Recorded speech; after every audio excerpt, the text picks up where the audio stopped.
Hello, guys. How is everybody doing? I'll give y'all the opportunity to start getting the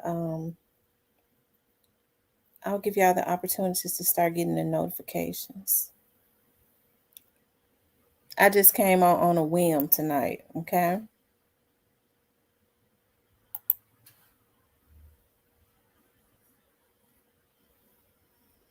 I'll let y'all start getting the notifications. It seems like it's I don't know, it don't seem like it's 8:30. But y'all should start getting the notifications in a few minutes. I'll give y'all time. Hey, new to you. Shout out to my moderators for always showing up.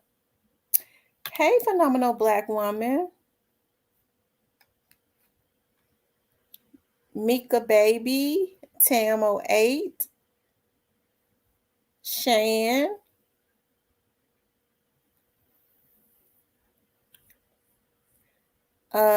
Your choice. Towing TV. Your choice. Is that your choice? Towing TV. Okay. Letitia. Natty Rose. Golden Era. What's going on, chat? I decided to come on and check in with y'all. I had a long day today. Good evening from the top of Mississippi. What part of Mississippi are you in, Golden Era? Hey, Holistic Wellness. Miss Teresa.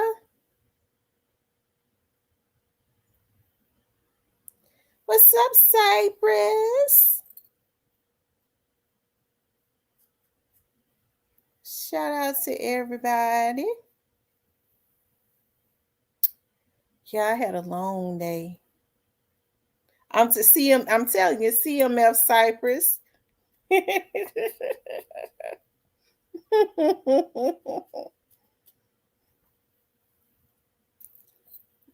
else in here? Make sure y'all hit the like button as y'all come in.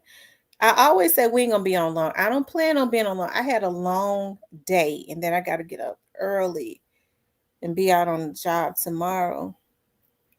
I'll be out all day tomorrow too. I'll get home about this time tomorrow. I used to live in Olive Branch. Just moved to Nesbitt. I like Nesbitt. I got family in Nesbitt. Close family in Nesbitt. I like Nesbitt though. That's really where I should have moved. I should have moved to Nesbitt. That's where I should have moved to.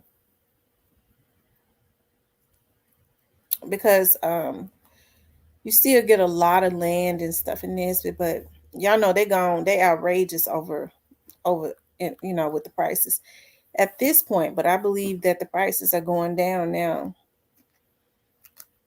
Holistic says Cypress was telling the truth about how you be snapping hard, then praying for folks.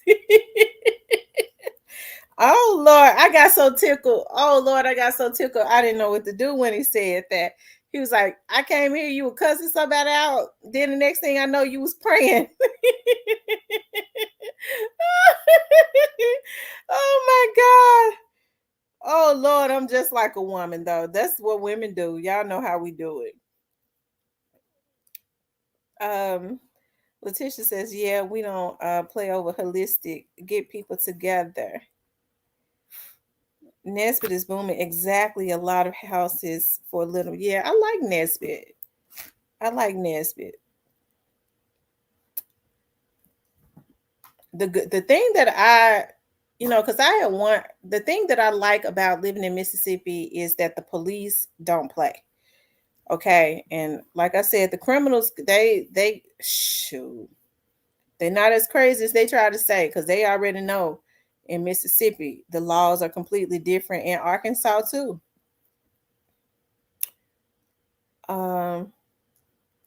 Phenomenal Black Woman says, I have been laughing all week.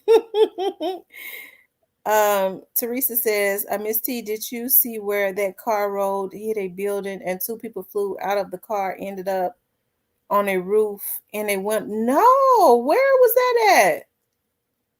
Oh my God. Letitia said we love it. The Super Trap Brothers by Woo and Snoop. I like Woo and Snoop. I think people slept on that tape that they put out. But Woo and Snoop hard, I promise you. I like that. The Super Trap Brothers, like the Super Mario Brothers. People really need to go stream that album. I like Woo and Snoop. Shout out to Woo and Snoop. Paper Route Woo had was following me. I think it was his real page on Instagram a long time ago. Yeah, I know I don't be on Instagram like that. I'll tap in. I don't know how to work it that good either. I'll tap in to look at some stuff and tap out.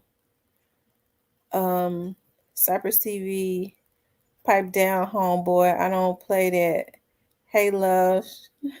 Hey, he says from a man. No, sir.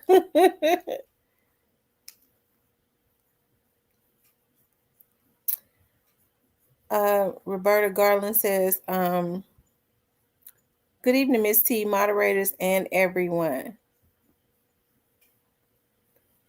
Hey, Miss Roberta. Hey, Yam. So what y'all got going on tonight? I had a long day today.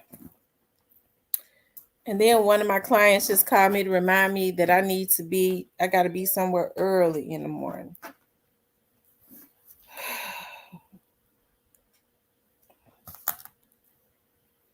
Yeah, Paper Route Woo and Snoop is hard. I like Woo and Snoop. Hey, Hero Fix TV. Hey, Miss Yolanda.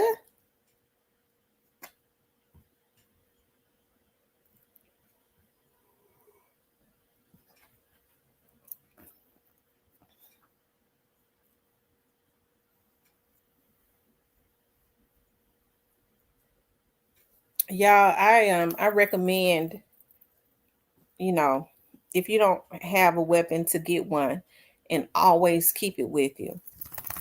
That's what I'm recommending. I like Mold Me. I play that damn near every day. I'm gonna go listen to Mold Me.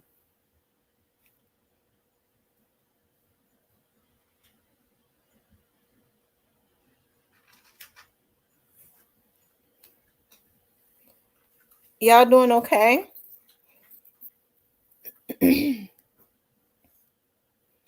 I'm trying to think. Like I would, it's been a lot going on everywhere. When I started looking at different news medias, it's a lot going on everywhere.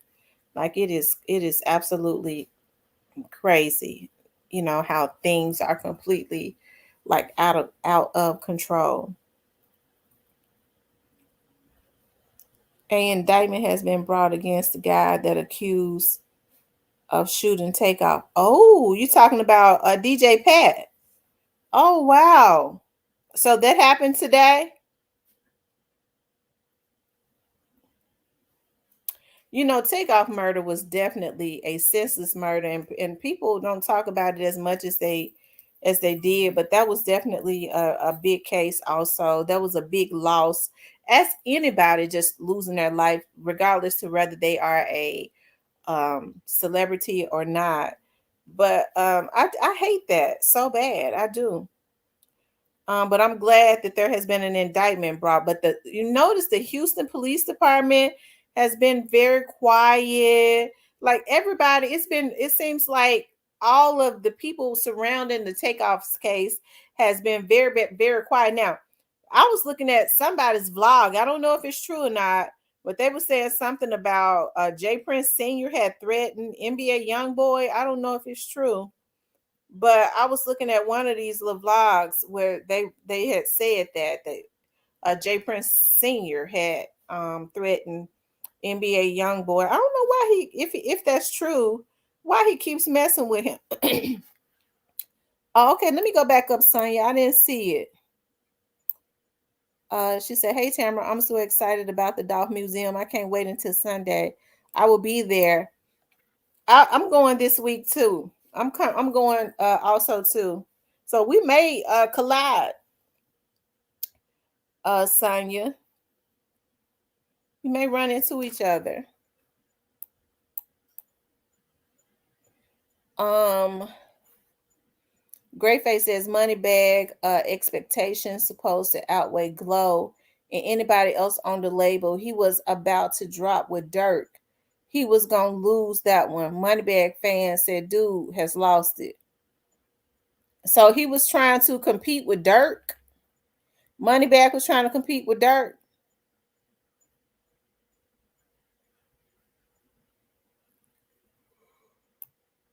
Ooh. I'm sorry, y'all. I'm yarning because I've been going all day. I'd be so glad some days to just be able to sit in the middle of my couch in Indian style. And then guess what? I gotta get up and do it all over again tomorrow.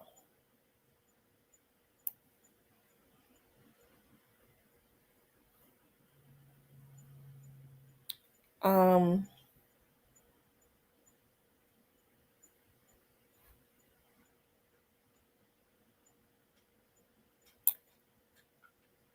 Letitia says, and what's up with yellow hoodie? And yeah, that's what they say. And they all took a picture. And yes, old senior need to stop. Said he shouldn't have dissed Drake. I mean, but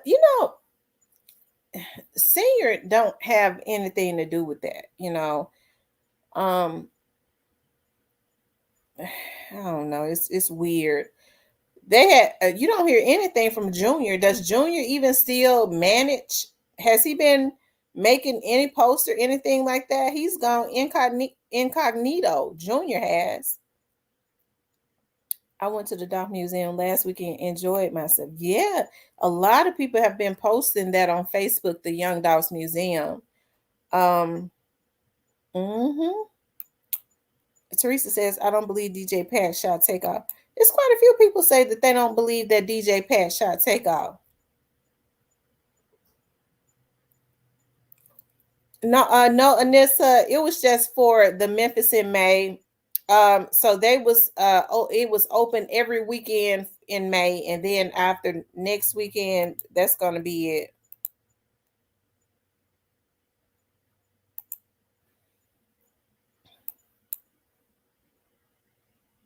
DJ Pat was indicted by the grand jury.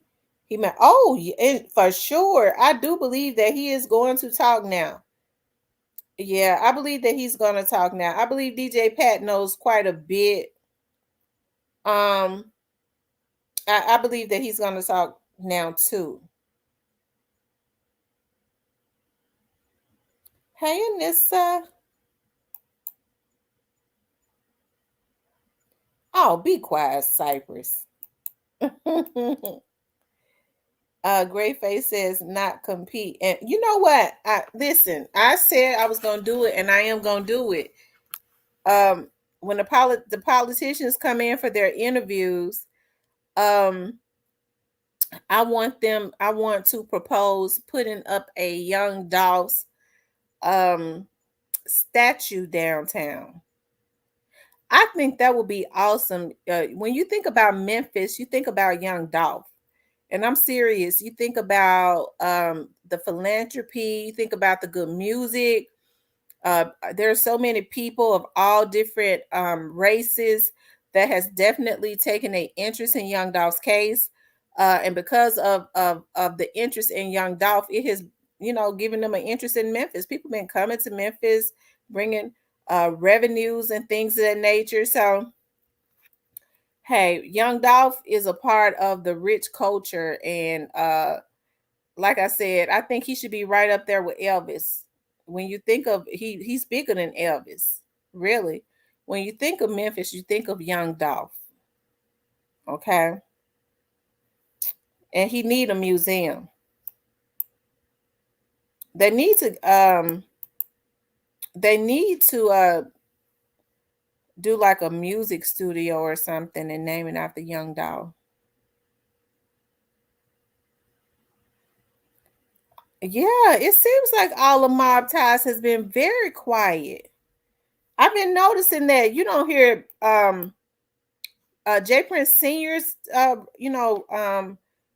posting anymore. If he posts, I don't be on Instagram like that, but I haven't heard anybody say anything about him posting.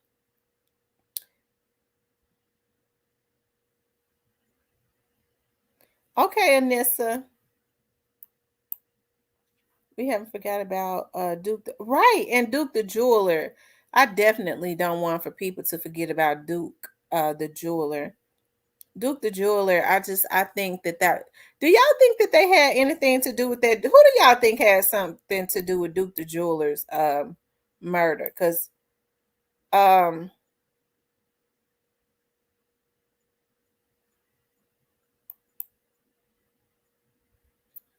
Diane said she's in M Town tomorrow. Oh, she's going to see the. She's going to Miss Diane going to the museum. Miss Diane trying to catch up with Key Glock. TS says Dolph fans was crying at the museum. So sad, but beautiful. It's really something to see. It's worth it. Oh wow, yes it is. Yeah, Pleco has pictures too. He went over to there too. I feel like I'm going to cry at the museum. Definitely bigger than Elvis Presley.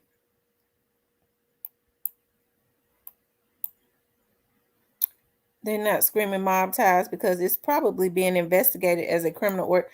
You probably right, Gray Face. The feds have probably swooped in on them, and that's over the heads of the Houston Police Department. So they wouldn't shoot. They scared for them out for them. They should be scared, especially if they know that they were doing some backdoor stuff with them. The police chief was mad. I mean, I couldn't get over Jay Prince Sr. being mad because he wanted for the Houston Police Department to make a arrest. Wanted them to arrest. What was the guy's name that was with Takeoff and Quavo? Um, what was the guy name that he was so mad at? He's mad at the Houston Police Department for not arresting him. I really thought that had just gone too far.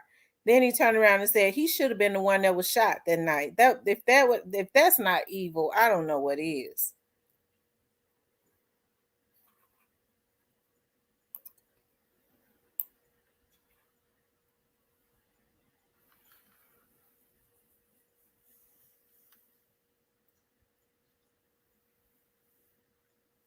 That's right, Diane. He's the king.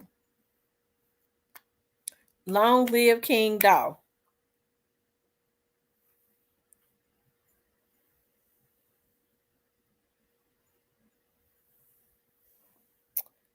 Teresa King says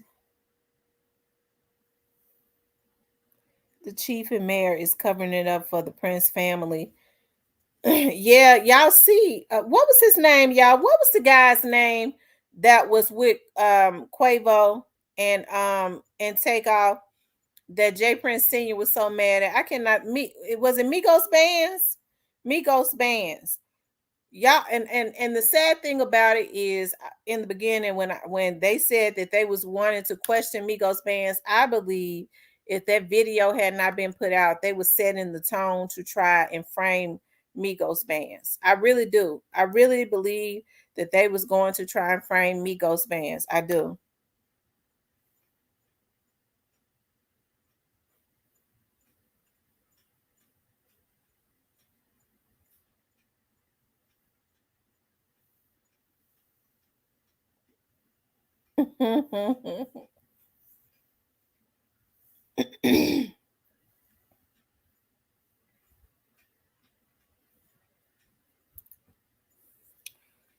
So is he back in custody or is he still out? DJ Pat.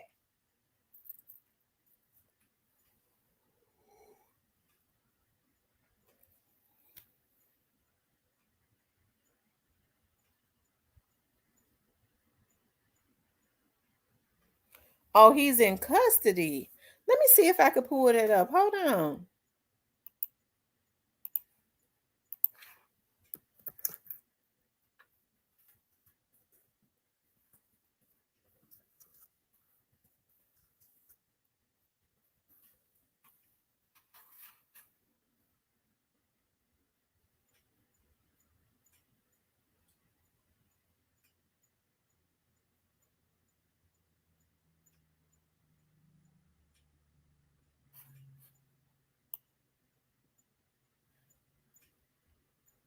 Hold on.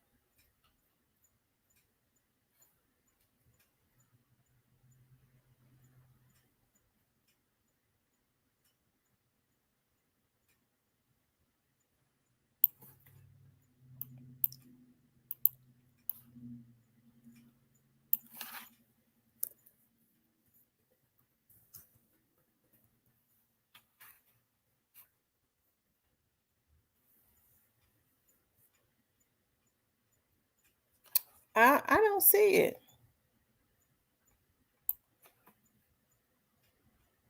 Oh, I see it.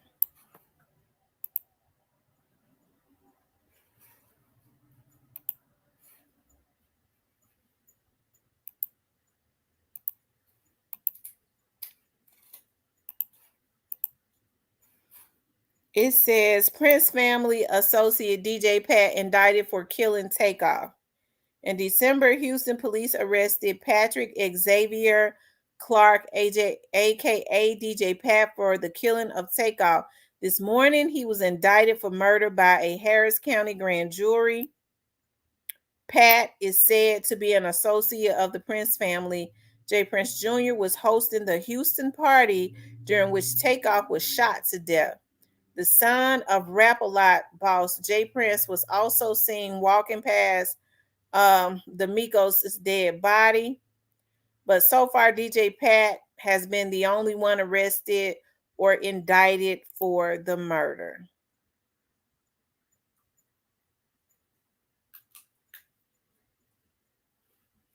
Oh, wow.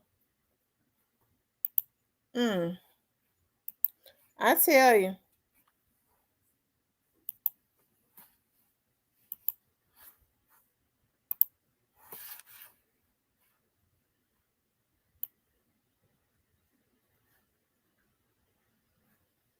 Well, I hope that he gets justice in totality.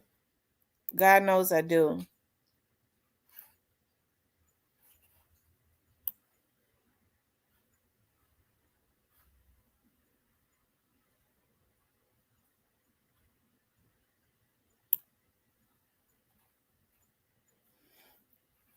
So DJ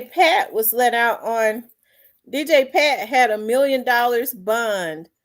And did they say how DJ Pat got out? Did some people put some houses up?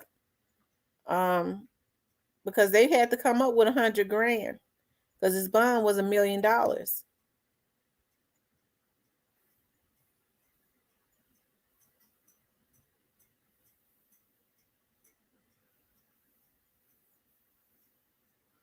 They keep talking about Takeoff. What about the others two victims?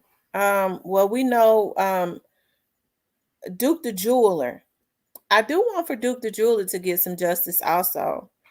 Um, who was the other? You said the other two victims. Who was the other victim? We know Duke the Jeweler, Takeoff, and did somebody else die on Mob Ties watch? Also,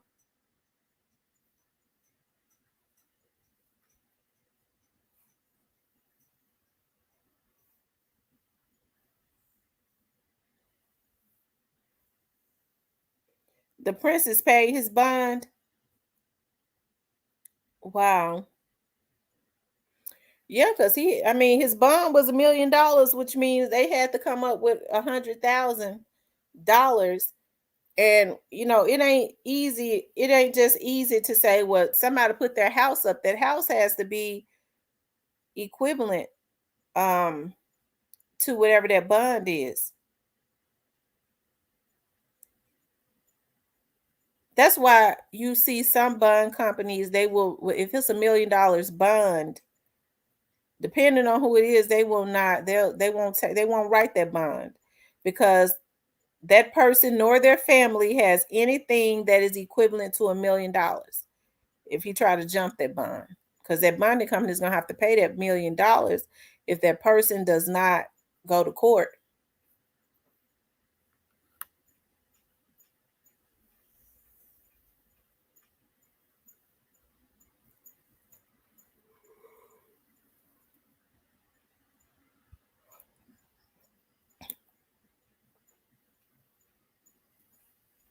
They said that her dad is friends with Senior. Mm.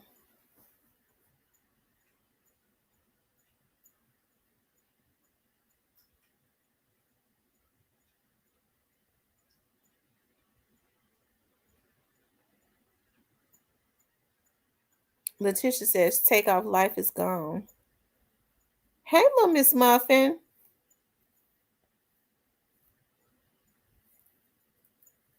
Well, if DJ Pat did this, he was not in it alone. Um, I hope the princess, if he didn't do it, I hope the princess don't think he's going to just take the fall. These folks ain't wanting to do life in prison for something they didn't do, and I don't blame them. I don't know where these people get off thinking that people should just lay down and take crime charges and do time for something they didn't do. They'd have to be a fool to do it.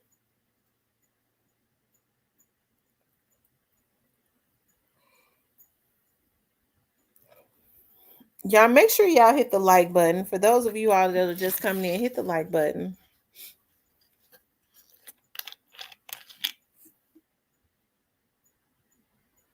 Yeah, that indictment gonna make Pat talk for real.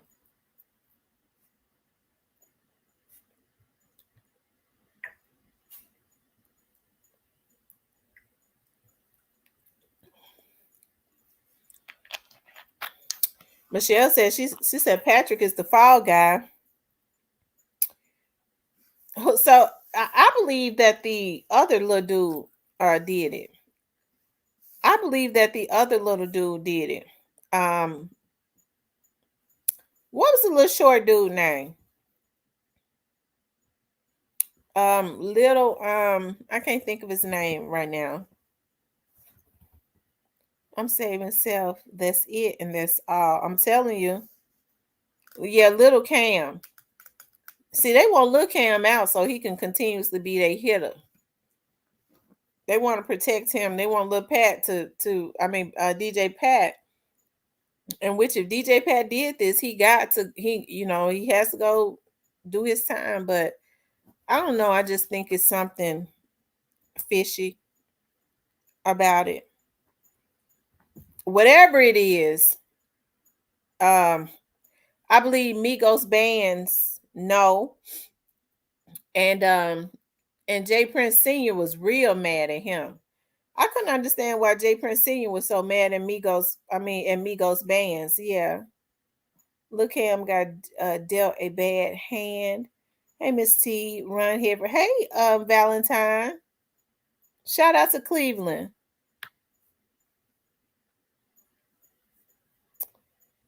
Diane Bowen says, Little Cam, Miss T's tongue won't let her say, look, I'm telling you, Little Cam. One night somebody came in here trolling me, talking about the fact that you say little and not lil, and you're old, and you already know they got cussed out. And then I prayed at the end of the show. I cussed them out and blocked them. I wasn't in the mood. I wasn't in the mood for their shit that night.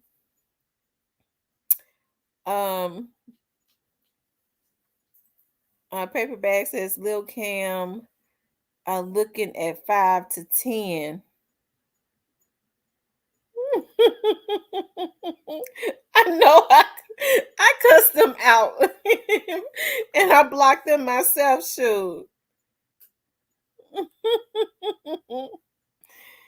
Oh my God. Roberta says one of the Prince gave Migos bands a gun at that party.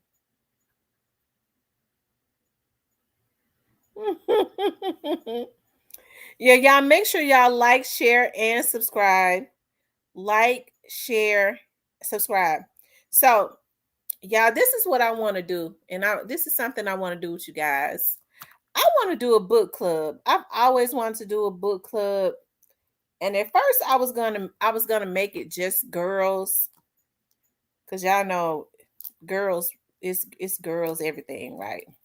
Ladies first, but I was like, well, maybe I could make it for everybody. Like, for my members, of course. So you all are already for my members.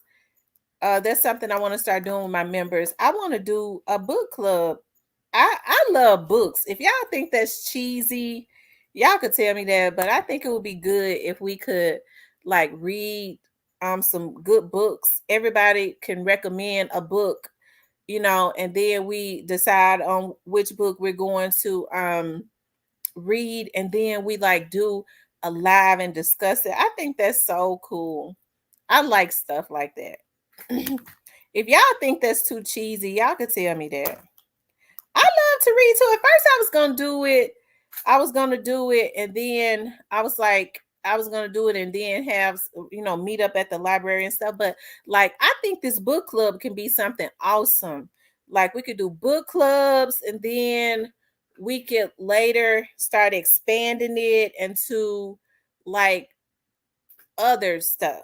You know what I mean? Like, I don't know.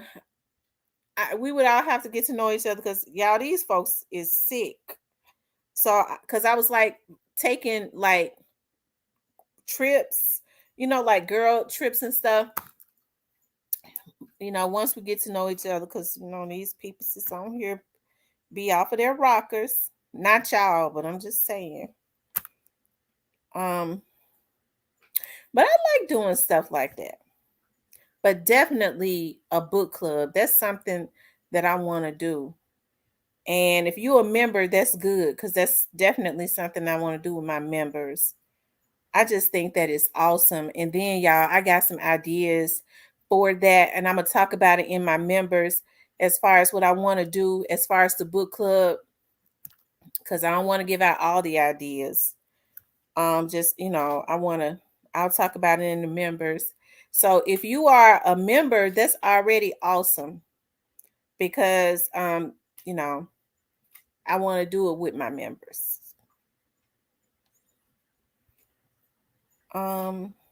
Yeah, people be acting weird. I never knew how sick. Well, I knew people were sick, but the mere fact that people get fixated on you. But let me tell you something. I'm gonna tell you what is. I'm gonna tell you what is happening now. Okay. I mean, if it includes sweet girl, sweet bitch is.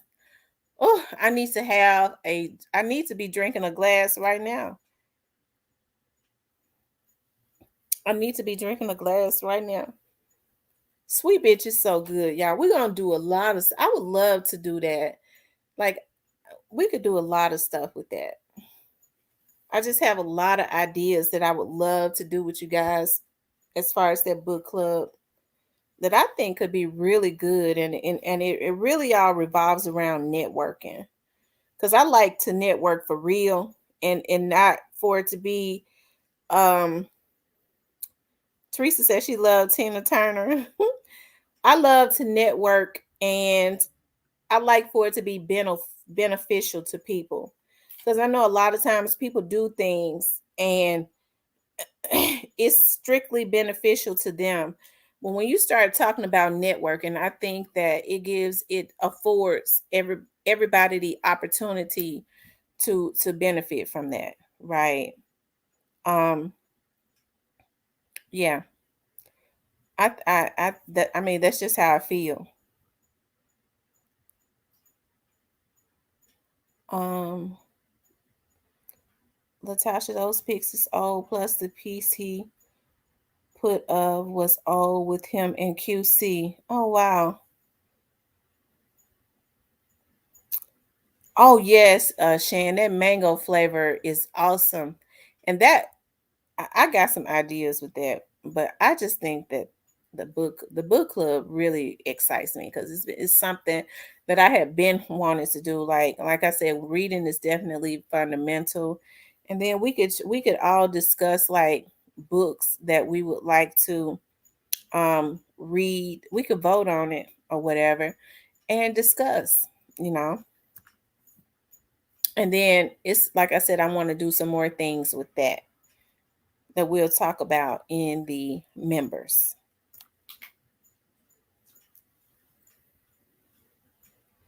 Thank you. Life Live. Thank you so much. I love Ike Turner. He was the first Cypress, you is terrible. Somebody had wrote in my chat that they said that Tina was lying on Ike. I don't know. I read Tina book. I believe that Ike was beating up on Tina. I do. I believe he was beating up on her because if he wasn't beating up on her, he would have sued Tina. He didn't sue her because it was proof that he did it.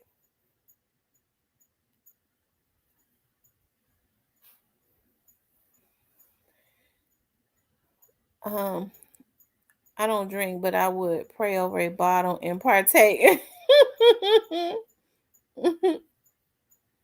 That sweet bitch is off the chain. I'm telling you, I love me some sweet bitch.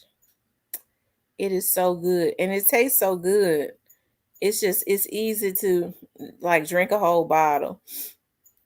I told y'all about what happened, right? This one time, this time like I don't know, some years back. Um one of my exes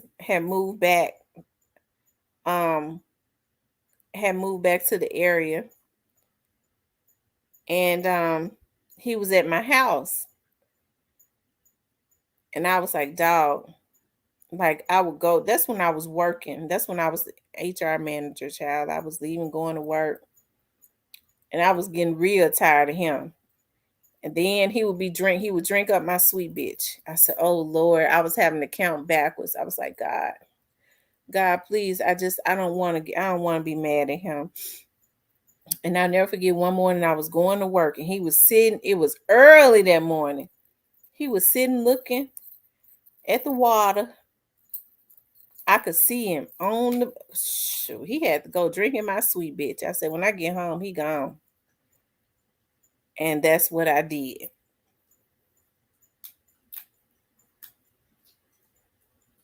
Althea said, "And me and Diane can arm wrestle for Glock." Miss T, they said they were beating each other. Oh, they said they was fighting each other. Yeah, Miss Robbie was an Ikeette. I'm gonna tell y'all something. They said that Ike slept with all the Ikeettes.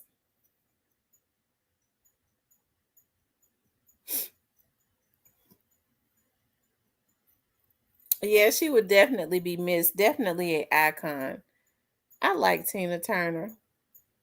I'm trying to see which song she got that I like so much. Uh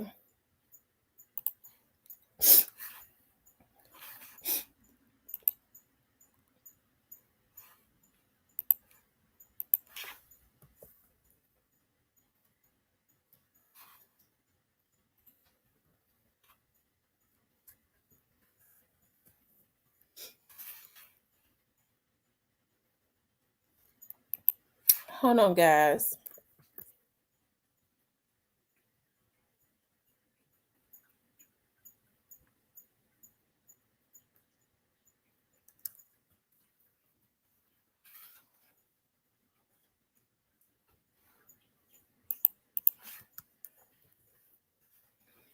A lot of her hits came from Ike. The ones that Ike wrote. I ain't gonna tell no stories.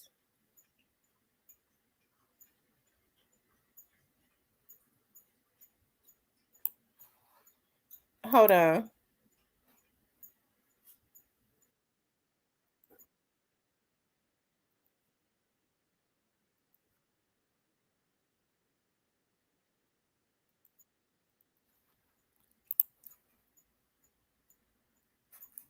Hold on, let me see. She said if they didn't get them dances right, Ike would beat them up. Now she did say that. She was on eggshells. Ike and Tina Turner review, and they are wonderful. So let's have a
Tina did it better. Ike was messing with all. Yeah, she said Ike was. She said she would ask. She would say that she wanted like a fur coat or she wanted a purse or something like that. And then the next thing she knows, she would see one of the Ikeettes with it. So he would go and buy it for one of the Ikeettes. She said he slept with all of the Ikeettes. Ikeettes.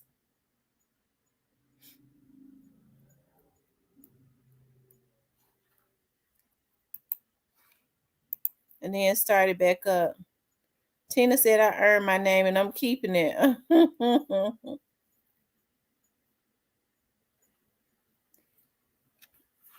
I heard rumors that, I don't know. I like I said, there were a lot of rumors, but I love it. Rest in peace to Miss Tina. I love it. It seems like all of the iconic people are leaving here. I'm telling you.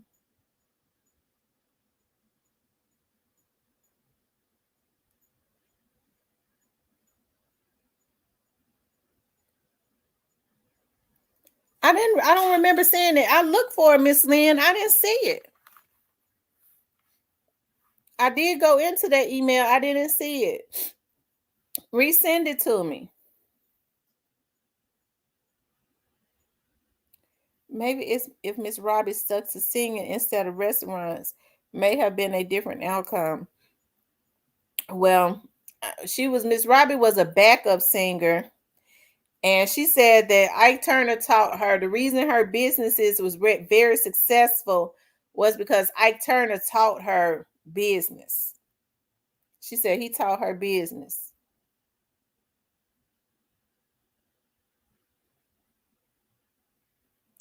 That's true. They are, Miss Roberta. Yes, they are.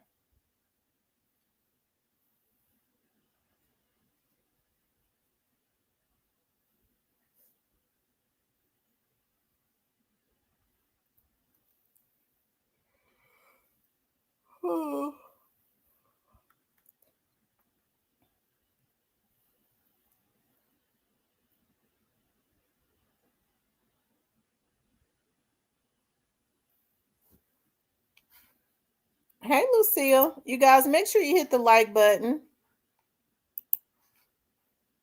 Make sure you hit the like button. Yeah, they were from St. Louis. Um, Tina was from Nutbush, Tennessee, which is not too far from Memphis. It's one of those little small towns. I believe it's up around Jackson, like an hour or so away. The sad part for me is Memphis, Tennessee has so much talented people who influence. Right, there is so much talent that come out of Memphis.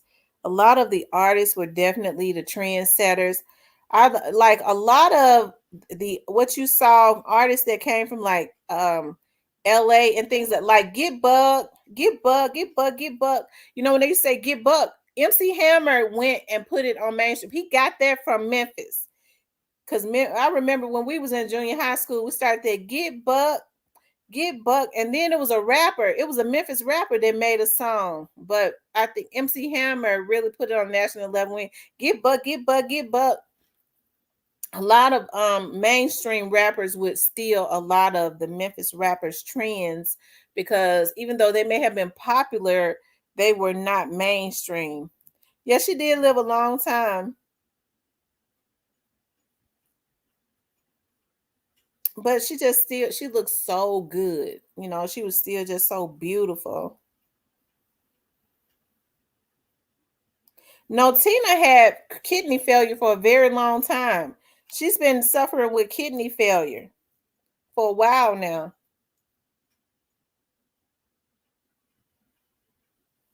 Oh, absolutely, Althea. A lot of people stole Memphis rapper stuff. Memphis rappers set a lot of trends. Did y'all know that she was the main aggressor though? I don't know. I read her book. She said she wasn't. And if you listen to Miss Robbie, Miss Robbie cried on her show. Miss Robbie said that she left, and she said when she left, she cried because she felt like she was leaving Tina alone, because Tina used to confide in her when Ike was beating her. I believe Ike did beat her. I don't believe she was the aggressor. I believe Ike was. I believe Ike was. She probably had started to fight back, but I believe Ike was the aggressor. Because I used to look at Ike on the Geraldo show, and I remember Geraldo asked Ike if he had anything, if he did anything differently, if he had us to do again, would he do it differently? He said, yeah. He said, what I would do differently is, he said, I would be more discreet with it. And Geraldo said, you would be more discreet with it. How about keeping your hands in your pocket? He said, yeah, I definitely should not have been hitting a woman. He said, but I would have been more discreet with it. So that motherfucker did hit her. He just didn't know she was going to pull away from him, get strong enough to pull away from him and put him in a book and put it in a movie.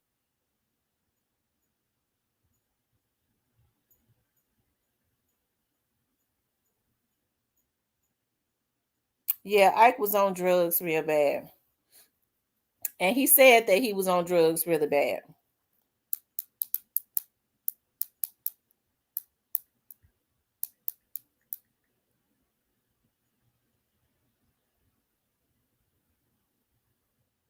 Mm-hmm. You guys, make sure y'all hit the like button. Y'all, there's a song that I have been listening to that I love. I don't know, and it's just been playing in my head over and over and over and over and over again.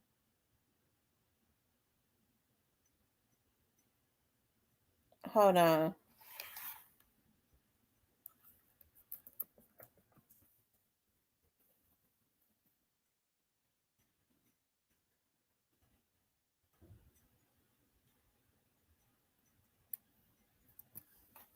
Hold on, y'all.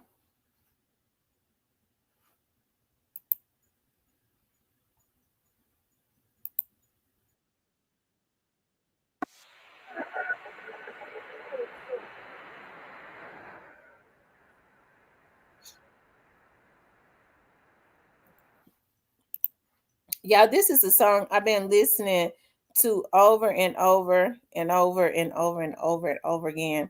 And I just keep hearing it in my head. And that's the reason why I keep listening to it. I be hearing, I was listening to it today. I played it several times, but I just keep hearing it. And I love this hook right here. I know since we danced.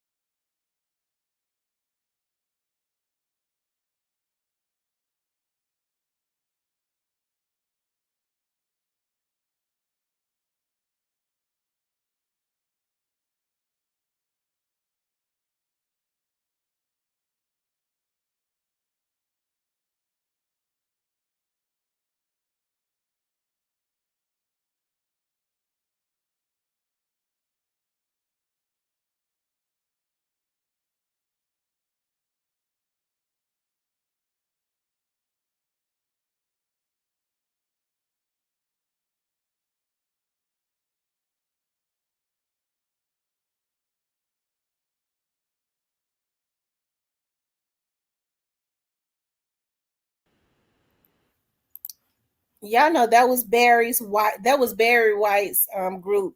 That was his wife and his sister-in-law and her cousin. I love that song.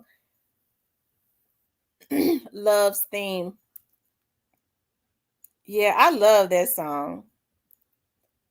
I know the melody that keeps him close to me. Love's Theme. I love that.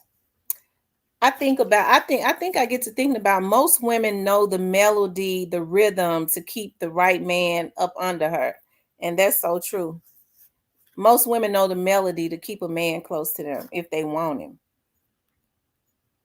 Lucia says, I just know the movie was a fraud. She was a great. She said that the movie, if you read the book, what was in the book was completely different from what was on the movie. She said that Hollywood put a little twist to it, but what was in the book, he did a way worse than what was in the movie. Hey, D-Ma.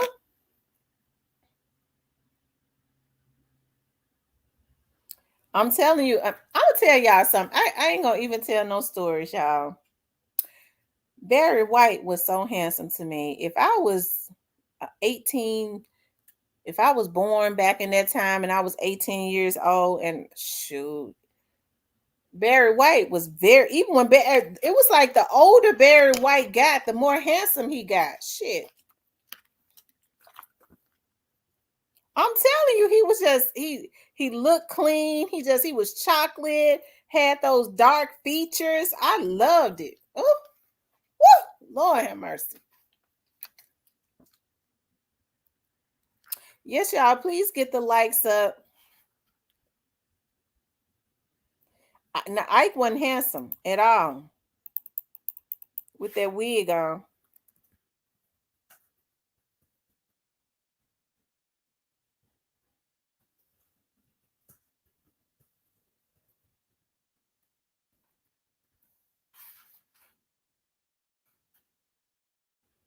He wore a wig. Ike.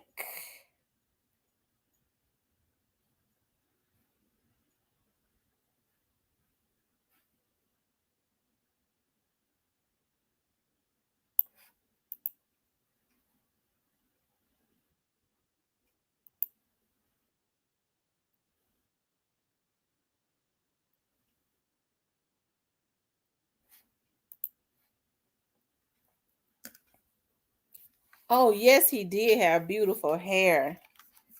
Whew, Lord have mercy. He was just one. He just and his voice.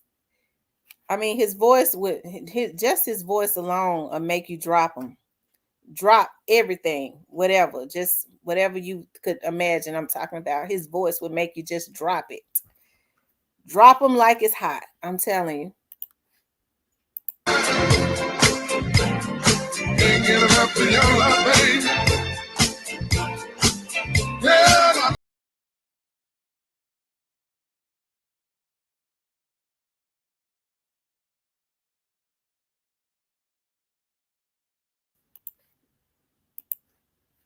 I love that song. I think Ike was jealous of Tina. Me too. Do you follow Ashley Says So? She has all of the celebrity stories. Yes, I saw that. I did. There's a documentary on Barry, but they only got like a little bit of it on social media. I wish they'd put the whole thing up there. He definitely need a documentary. Yes, the maestro. Whoop. Oh God. Lord have mercy. His voice. Y'all, his voice.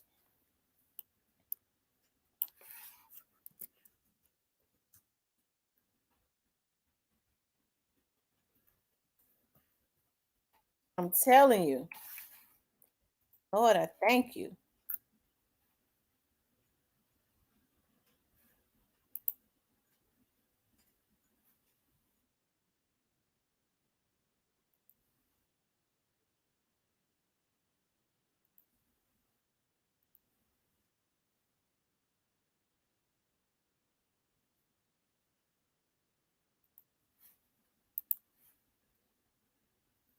Me too. I love the 70s and the 80s music. As long as people are telling the truth,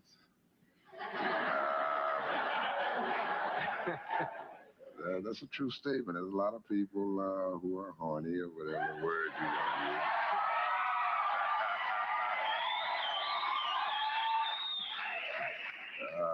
There's a lot of good lyrics out there. There's a lot of great young craftsmen. Yeah, I gotta stop listening to his voice because his voice alone just it's just something to me. Y'all remember when Ike first wife shot herself? And yeah, I remember that.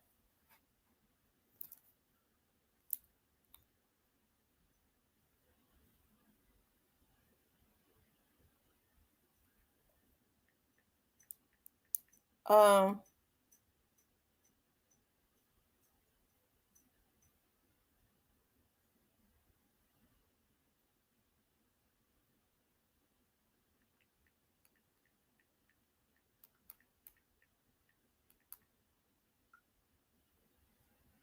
hold on, you guys.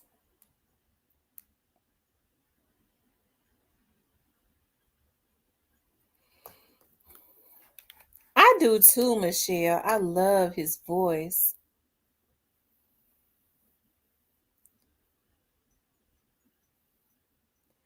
Miss T done cussed so till she done converted you over to pre Cypress. Oh yes, Barry's wife was very beautiful. See, she was. That's when you know what Barry married his wife in 1973 or 4, and that's when men, they were both chocolate and beautiful. Now, you know, that's when black people was proud to be black and proud. Like they came in all different colors and still do, but I didn't hear. Well, I guess back like before the 60s, I guess you heard people say, I don't know, because I hear a lot of people talk about a lot of kids or people, adults say that they was treated a certain way because they were dark complected. Y'all know they did a whole documentary on it. Dark skinned people always felt less than. I'm a chocolate woman. I'm telling you, chocolate tea as they come, and I ain't never felt no certain way. I mean, I didn't. I never thought nobody treated me different. I'm gonna tell y'all something. White men love chocolate women. So when they say white people had treated me different, maybe so, but I just, I, when I look at it, I feel like racist people or prejudiced people treat all black people, regardless of their color, the same because they are racist. Okay, that's true. Really? Are you saying if you're treated differently if you're light skinned? Do you mean you're treated better or worse?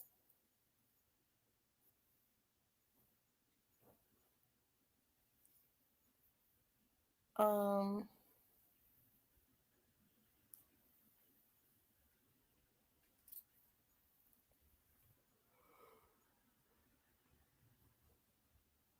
Men back then knew how to treat their wives. My mom was almost white, but my dad was black like Dolph. I love dark skinned men. Yeah.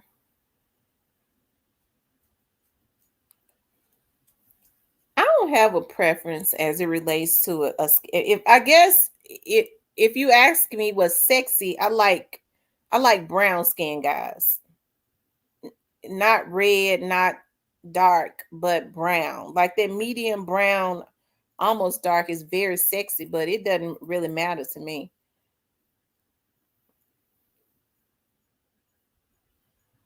Table turned then.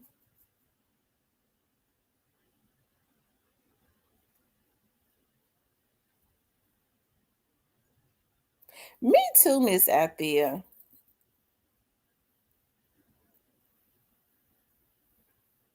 Darker the berries, sweeter to choose. Lucia said she loved dark men. Dark men are sexy, especially when they have them dark features. I love it when they're dark complected and they got dark features, meaning they got them real dark eyebrows, like Barry White. Shit, I like. See, this is what you call a man with dark features. Look at how dark his eyebrows is. He got that real. I know it's tinted, but I like them when they got them dark features. Oh, that'd be so sexy. When they light complected and got dark features, it's very sexy. I just like dark features.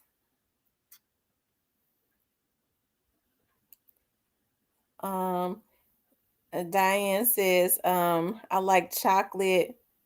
I've never been into light skinned guys, no offense. Lucia says she like them black. I like them big and tall ones too. I'm gonna tell y'all something. I can't tell no stories, but I had went through this fad, and I still do like them, But I mean, I went through this phase where I would not date this guy. I wouldn't date guys unless they was them big old country Jethro looking ones with overalls on, child.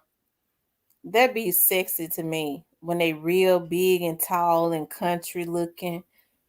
Dress nice and stuff, but like them Jethro looking ones, child, out there in the yard fixing on a car,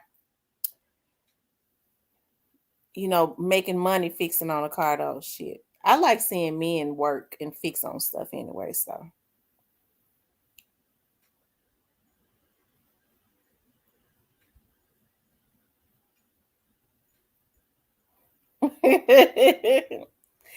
Shoot, I be finding a reason to make them do something. Um, in it, like put up a light bulb, anything. It is sexy to see men working. I can't stand no damn ugly ass man that sit up and talk about if he don't know how to put in a light bulb, he don't know, he ain't gonna go and wash and clean the car. Um, you don't want him to fix on like plumbing and stuff like that, but at least know how to do something. That Indian red bone with a twist of caramel. Oh wow. Light skinned guys are attracted to me. I guess because I'm chocolate. New to you says I love the comeback boots. The comeback boots with dirt when I was a little shouty. A little shouty. Caramel complexion. Light skinned guys think it's all about them. They stuck on their self. The black of the berry, the sweet of the juice. The light skinned guys that I dated were cool. They were really cool.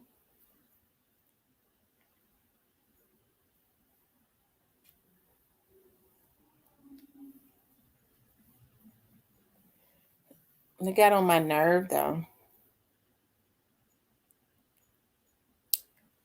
Um, but I don't like him if their feet look turned up in.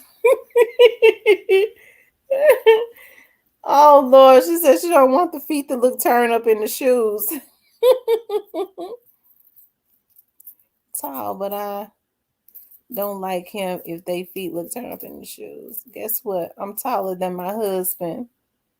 Oh wow.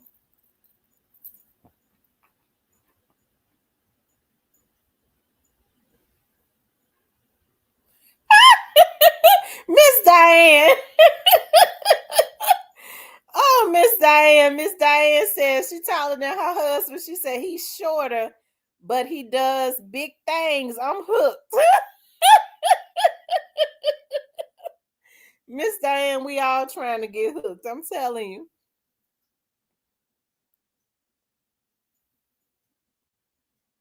Miss Tamara, you like light skinned guys with hazel eyes, green eyes.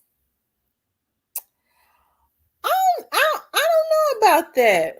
I'm trying to think if I've ever dated a light skinned guy with hazel eyes. Hey, brown eyes.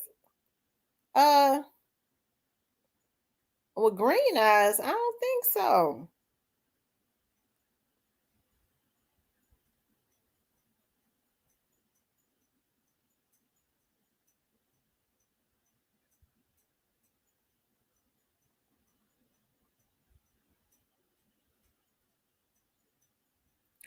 I'm trying to think about hazel eyes. I've dated a guy too with hazel eyes, not with green eyes. Okay, those cat eyes. I'm talking about small things come with new to you says small things come with big packages. Praise God. Ain't God good? Um Althea says used to like him dark, but these last ones was the poster child for the devil. No, I just like to look, and that's all. I was taller than my ex, but I was 5'11". Oh, they changed colors. I love heels, and he be begging me not to wear them. If he makes me mad, I put on the tallest ones I got. Oh Lord.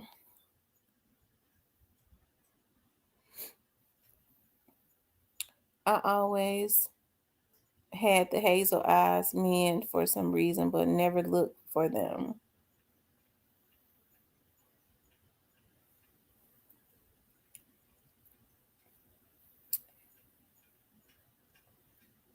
Hey Neo.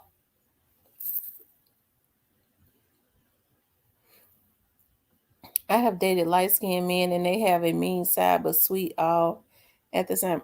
Yeah, most of these men are off of their rockers. Shit, all of them crazy now. I do believe they got a little kookiness. That they're imbalanced, and then we women are crazy too. So we the little mind they got, we make them lose the rest of it. Did you go to the Dolph Museum? I'm going. I'm going this weekend. I was getting ready to say when, but child, these folks is crazy.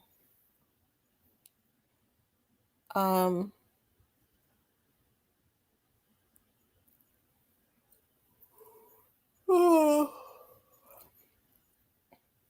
what y'all eat tonight?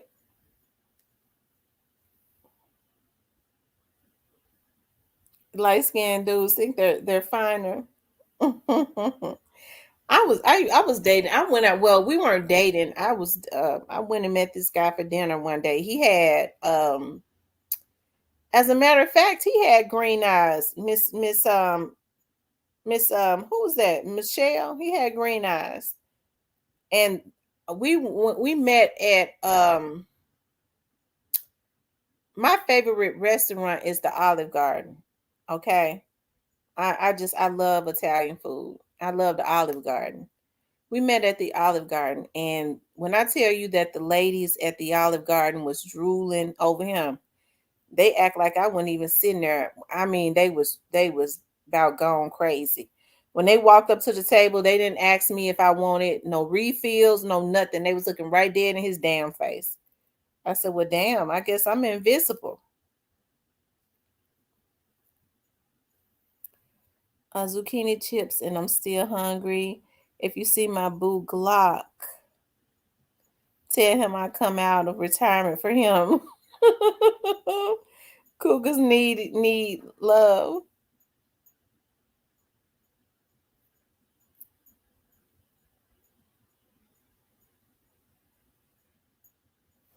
Hold on, guys.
I got the melody to keep him close to me. I love that song. Y'all keep singing that song. I don't know why I keep singing it, but I just keep singing it over and over and over. Y'all, I done messed around and made me some coffee. I be drinking coffee to keep from eating sweet stuff. I'm gonna eat a banana in a minute if I want something sweet. Cause y'all know I'm trying to get away from the sugar. Cause exercising and stuff is asinine if you're gonna eat sugar. But y'all know certain times we be wanting that sugar and stuff. So coffee help to take that away. It's in your spirit. Yes, it is new to you. It's in my spirit, girl.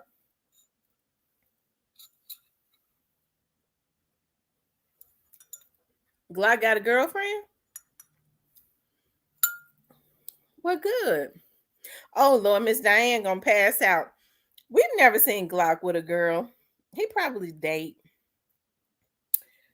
I went to the grocery store and bought fresh ground beef for meatloaf and collard greens, corn on the cob, sweet potatoes, and my granddaughter grabbed a bag of Aunt Bessie pre-cleaned chitterlings.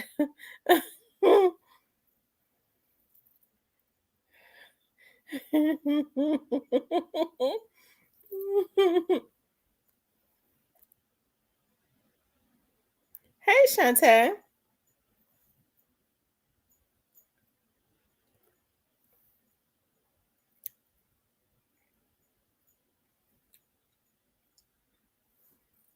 Really? Whew. I used to want for Key Glock to date my daughter. I thought they just would have been so cute together. I'm gonna tell y'all something. I ain't gonna tell no stories. My daughter, the one that's Key Glock in them age. Well, both of them really is. My oldest daughter gonna say, "Mama, I ain't gonna tell no stories. If I had met Straight Drop before all of this stuff happened, I sure would have talked to him." She said he fine. I said, "Oh Lord." But Straight Drop is a nice looking kid. He really is. He just misled and just went awry, unfortunately.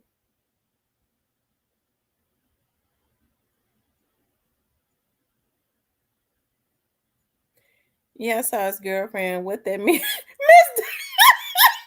Miss Diane. Miss Diane is something else. She said, "What that mean to her?"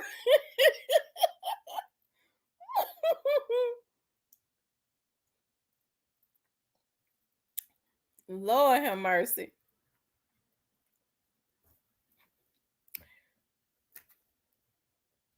Miss Diane said her husband's shorter than her, but he does big things. Okay.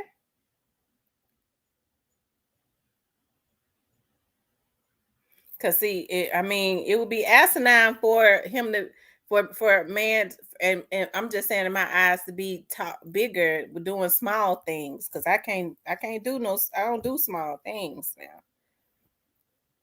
I'm talking about just in life. I like I like to do big things in life. Um, Nothing that I am, but your husband may beg to differ. She might would have turned him around, especially after he came in contact with you, Miss T. I'm telling you. Oh Lord, have mercy.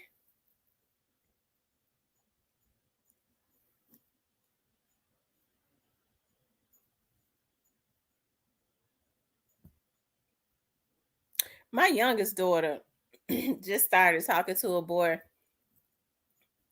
and she's always real quiet and secretive about stuff. I said, "What's his name?" Mama, I just started talking to him. That's how she talked. I said, "What's his name?" She told me his first name. I said, "What's his last name?" Mama, I'm not going to tell you right now because I already know what you want to try to do. You is not, no, mama. No, no. I already know what you're going to do. I said you should want me to do whatever it is I'm gonna do. You ought to want me to do it.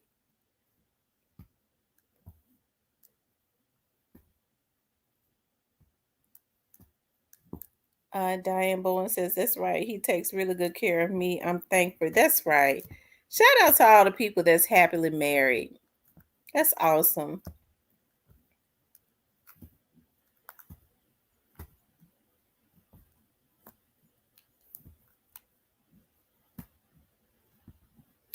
Lynn said, my mom was taller than my father, and she loved that black man. She had, oh, yes, God, she loved him.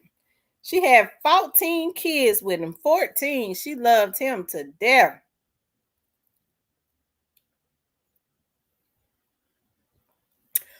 I used to want to have 6 kids. Lord God, then I only ended up having 2 children, but I guess God knew what he was doing. Because I would have ran some man stone crazy with 6 kids. The kids wouldn't have ran them crazy. I would have, because I whines and cry all the time when I'm unhappy. Until whatever it is that I want happens. New to you says, that's a blessing. Neo says, damn, you're making me think about how I've never had a solid female teammate by my standards. What kind of standards do you have? It's good to have. You know what? I tell people it's good to have high standards. Shoot. Just make sure you can match it. A lot of people got high standards and they ain't even fulfilling half of what they asked for. But if you're not where you want to be, I'm not saying accept anything less. Okay. But you know how some people go, I want this, I want that. And a person can't say nothing to me unless they got this, and that, and this, and this, and this, and that. Lady. Please. No to you, my son, and my grandboys.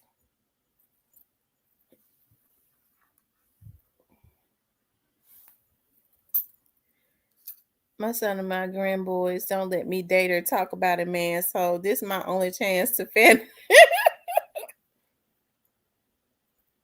Mine too, Lucille. My standards are high because I can match what I want. And even if they weren't, I couldn't match what I wanted, they still be high. Some of these folks accepting anything because they feel like they deserve it. Why you with that crackhead? Well, you know, I ain't got nothing going myself. Girl, you deserve the best. You don't be with no crackhead because your self-esteem low. Send him back out to the mud. Send him back to the sewer. And I hate a lot of these people. And some men too. You'd be surprised by how many men have low self-esteem. But the thing about men is they be wanting to blame the world for their bad choices.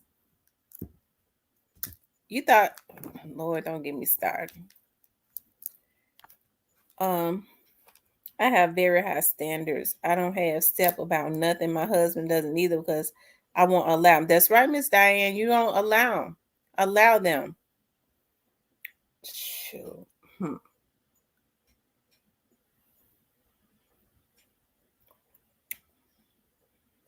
I'm telling you, like,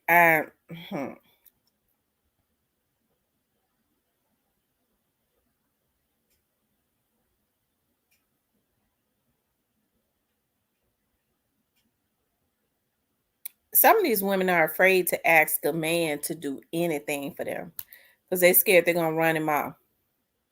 Well, I don't want him to think I'm a gold digger. Girl, please. He's spending that money on somebody.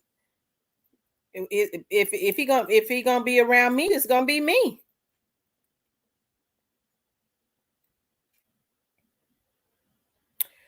And I got my own money too. Okay. That's the reason why I can show out as bad as I do. When things ain't where it should be.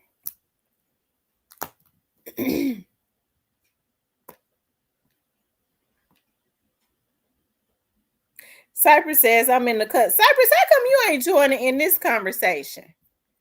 We having fun.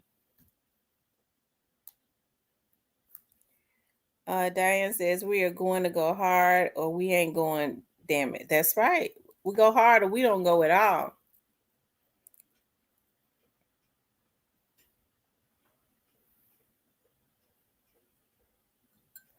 That's true, Miss Diane. I am too. I'm a trip, but in a good way. Because I'm going to tell you something. I love it when I meet a guy. If I meet a guy and he has a drive, some men have a drive but they just don't know what to do to bring, that stuff to pass. I love to be able to help somebody, to do that, to bring it to life.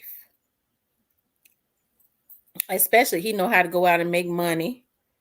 Okay.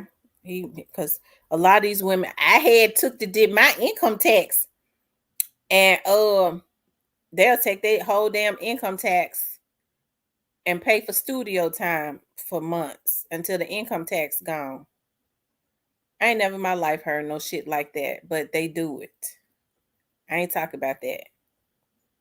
Or whatever it is that he's into. I had did my income tax and bought him a building so he could go do a car wash or something. Oh Lord, we just got to pray for some of these people. Miss T, where are those hood men you be working with? Oh, girl. I'm gonna tell you something. A lot of the men that hire me to do work for them are professional men. I'd be scared if a hood guy tried to hire me to be an investigator. Now, I have hood guys to reach out to me to do investigative work for them, but a lot of them already had their asses already in jail. Their girlfriends be reaching out to me, I be getting creeped out sometimes when they call. When the hood guys call me, it's never about infidelity. It's always about some type of criminal work. I had one to call me and it made the hairs on the back of my neck stand up. And he was just as matter of fact. He was wanting to know. He wanted me to do some stuff for him. And I gave him. I quoted him this real high price because I really didn't want to do it. The sound of his voice creeped me out. I'm serious. He sound like a damn hitman. I'm serious. But when I quoted him the price, he said, I whatever it is you want, what you charge, I'm gonna pay it. I said, well, I need the money first. All right. How you want to do it? He was like, I don't have nothing but cash. I said, damn, I gotta. That means I said, well, you come to me. Then shit. And he did. And he had a number of 5s and 10s and stuff. But you know what? He counted them out.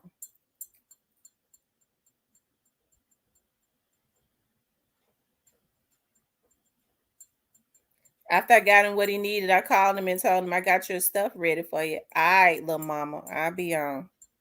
I don't think you want them. You talking about those professional men that wives and stuff be cheating on them. They be hiring me to get them what they need for their divorce so that women won't take all their money. I need to start a dating. I really need to start a dating app or something because it's a lot of good men that's going through divorce. I promise you. It is. I would never date any of my clients ever. But I've had, I'm telling you, I've had some that have tried.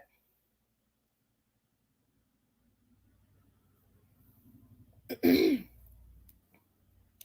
always attach to me because most men are very emotional when their wives are cheating on them. And I'm serious, even though they be going through a divorce, they be real emotional. So they'll call And I still have clients that I've had from like 2-3 years ago to call and check on me. I was just calling you, you know. I had one from about 2 or 3 years ago. He would call me like every day, even um after the case was over. He would still just call me to talk, you know. He's a really nice guy. He's divorced now, and he made good money. I need to, shoot, he needs to be hooked up with a good woman. Kevin Felder says, ladies, is it appropriate for your husband, man, to hug an old friend? No, I don't want my husband or my man hugging the old friend. Oh, hell no. When y'all out in public, he gonna hug another woman in my face? No, no, that's absolutely inappropriate. I don't care how old of a friend she is. I would never hug an old friend of I would never hug an old friend of mine in my boyfriend's or my husband's face. Now I'll do it if he wasn't around, maybe, but in his face, oh God, no. Mm-mm.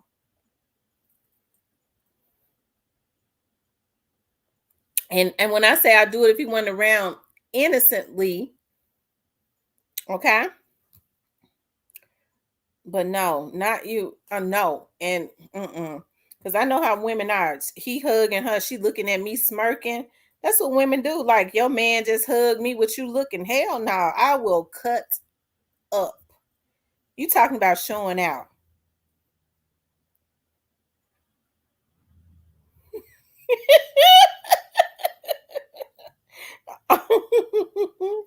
Okay, Lucy.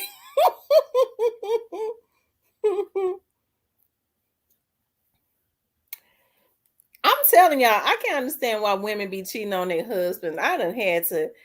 These women husbands had them set up.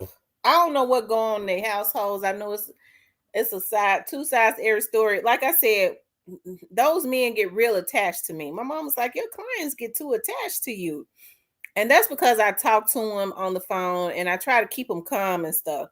Because I don't want them to tear my office up. You know, if I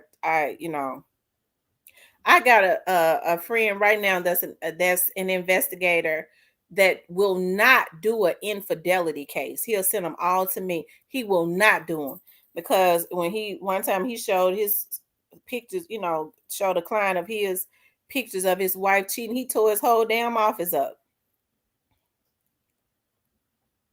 Neil says, "Oh wow, always got to be careful of how you do things with other women when you have a lady." Absolutely no hugging at all. Why would ain't no woman, first, that would be disrespectful to me for her to be hugging my husband or my man. Oh, Lord have mercy. That man wouldn't get no sleep for days. Not to mention, I'm gonna put on a scene out wherever we at. I don't care if it's at church. I'm cutting up. And he ain't gonna get no sleep for days because I'm gonna carry it over at home. Okay, until my voice go hoarse. Neil says, "Oh wow, I always got to be careful of how you do things." Kevin, I don't have a problem with it. I understand that we both have a past and old friends as well. I mean, I wouldn't have a problem with if he saw like one of his old friends and they were out and he go, "Oh, how you doing? Good seeing you again. I hope everything is all right." While he holding my hand, and most men to pull their woman closer to, "Oh, this is my wife." But it ain't gonna be no hugs going on. I stand on that. No, yeah, I'll show out so bad it's ridiculous.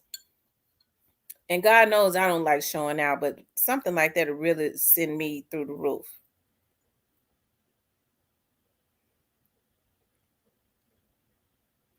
Miss Diane says she ain't no jealous one. Well, I ain't gonna tell no stories, Miss Diane. I'm jealous.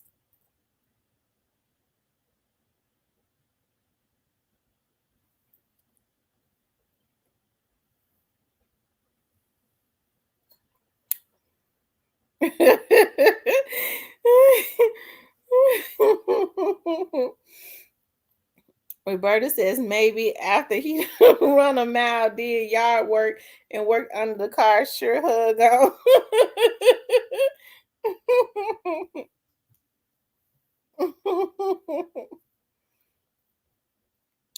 I wouldn't hug another man in front of him. Oh, God, no. I would never hug another man in front of my. If I saw one of my old boyfriends and my man or my husband was there, that's absolutely not. I would never make him. Y'all know men sensitive. They'll go have a damn nervous breakdown. You hugged him in front of me. That'll be an excuse for them to go out and cheat. And oh Lord, that really caused some issues then. Because they traumatized. They'll be traumatized from that. Men can't take what women take. They'll be traumatized for 15 years from that. You don't even know why he doing what he doing 15 years later. Remember that time we was out to dinner, you had ran into your ex and you had hugged him. That's your true love, ain't it? Men crazy for real. Like, what the hell is you talking about? Hell, I didn't even want that guy when I was with him. And you still remember that from 15 years ago? She was like a sister, and I had not seen her since the 90s. Did it before I knew it, but right, she better not while I'm looking. Oh, Lord. I don't know, Mr. Kevin. Because if my man had did that before he knew it, I would have reminded him. What are you doing? Because I would have pulled him back. What the hell are you doing?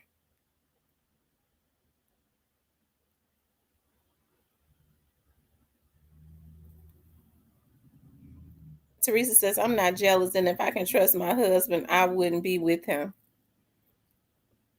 I think it comes down to just maybe some women. I think more women trust their husbands. It's got a lot to do with just being jealous. You know, it's just a lot of women are jealous. She might not even think he gonna do nothing, but just the mere fact that he hugging another woman, that would make, I know me, jealous and mad. In my face. In my face. I mean, he couldn't even do that to a play cousin because it ain't his real cousin.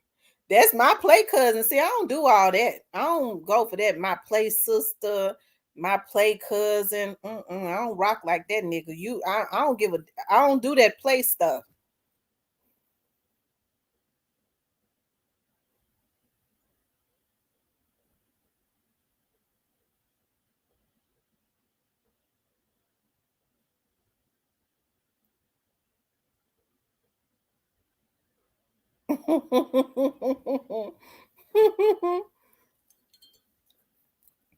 Now, if I did, I would do it if my boyfriend or my husband was not around. I do it behind his back.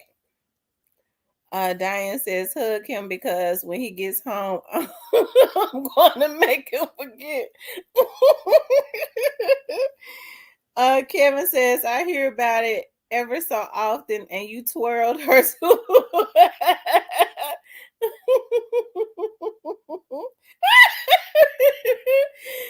She said, and you twirled her.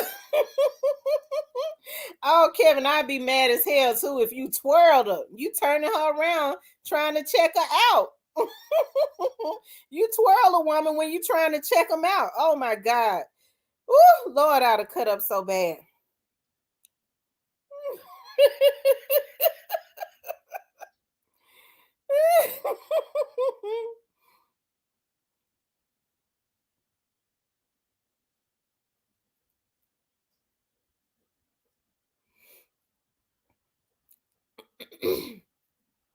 I used to date this guy. I'm not gonna say where he owned. They own this business, and this business that they own dealt with the public. I'll never forget.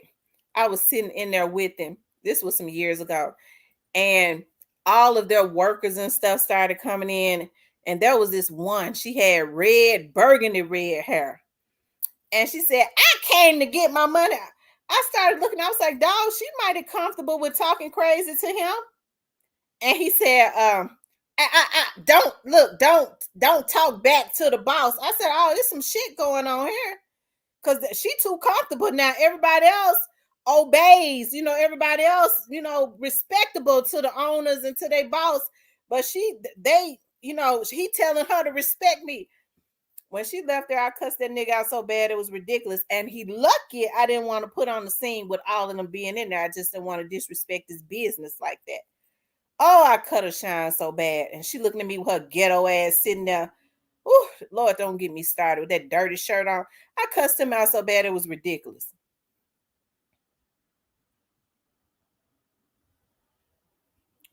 Hey, rest in peace, young dog. What's going on?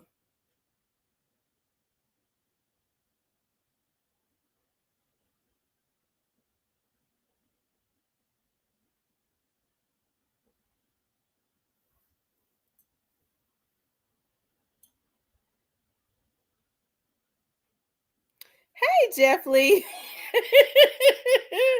Jeff Lee, that's I be jealous.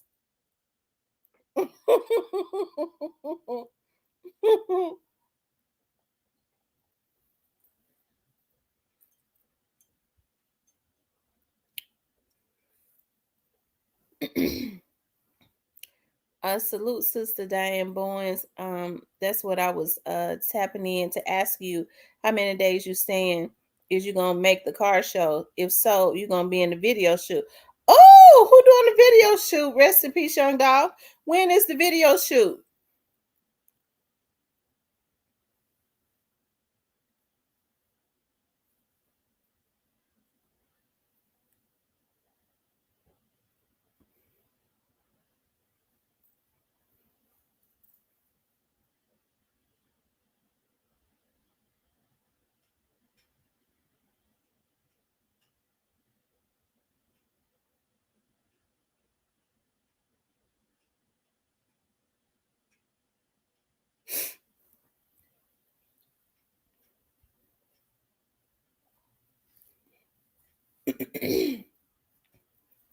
You guys, make sure you hit the like button.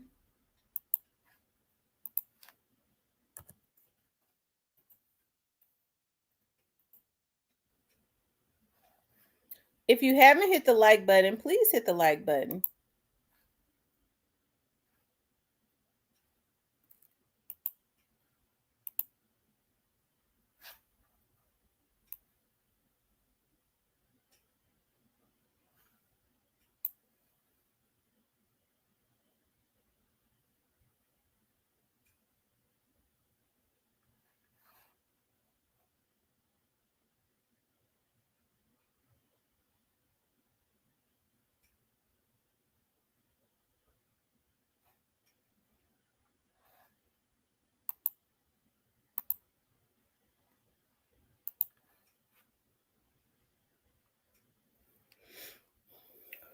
If only for one night, Glock.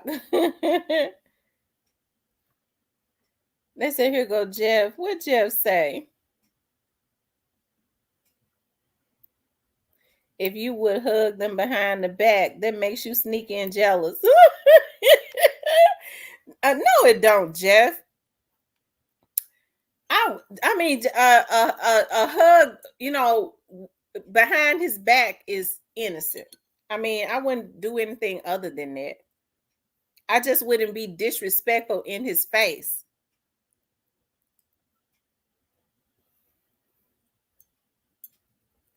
Miss Tamara, did you see that an 11-year-old child got in Mississippi after he called 911 by a police officer? 11-year-old child got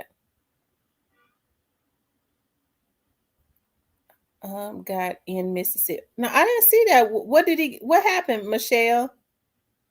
Anybody can attend Rick Ross been trying to run the people off though because of his car show. But to be honest, our family gonna get funds because pre-involves. Okay.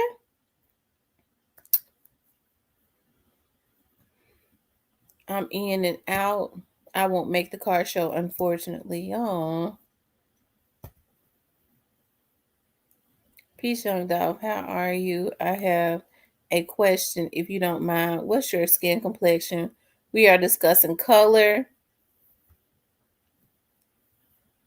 and I was just curious. That's all. Tell Ricky Ross. I'm telling you, Rick Ross needs to have a seat. I ain't saying you're lying. I just don't believe you. I would no, Jeff Lee. I've never cheated on any of my boyfriends first. Okay, they cheated first.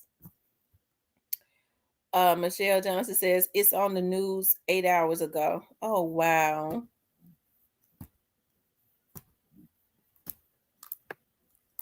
I'm good, and you know I'm dark color. High yellow but handsome.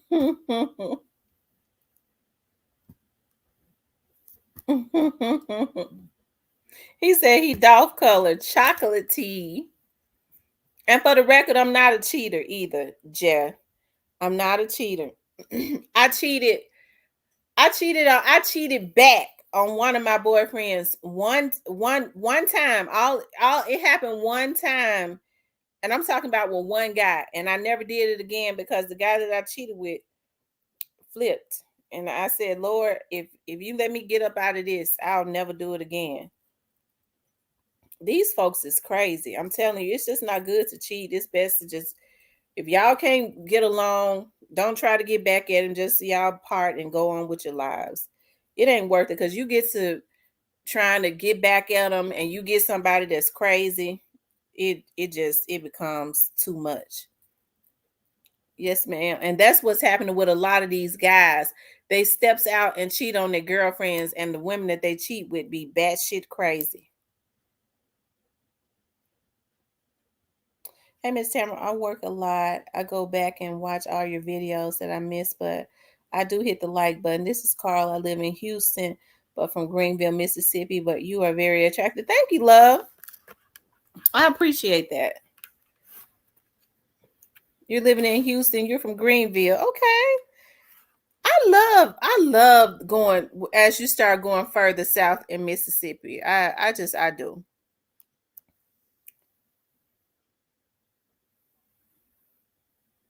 I like small towns. I do.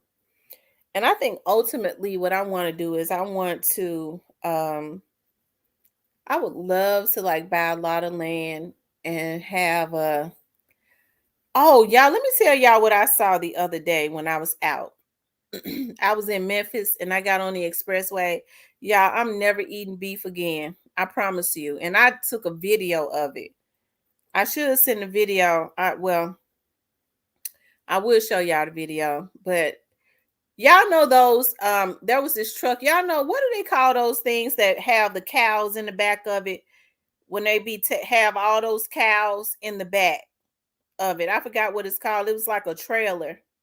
Y'all, they had so many cows back there that they could barely like some of them was down because I mean they just had them. They was like stacked on top. They was almost like on top of each other, y'all. And the traffic was backed up on the expressway, and I was right behind the trailer. And y'all, the cows was looking at me, and they looked so sad. I promise you, y'all, it was sad. And I know they was taking those cows to slaughter them, and they was just looking around, and they was looking so sad. I'm not eating beef anymore. I said, God, I was about to cry. I promise you, I was on the phone with Demon. Demon, wasn't it?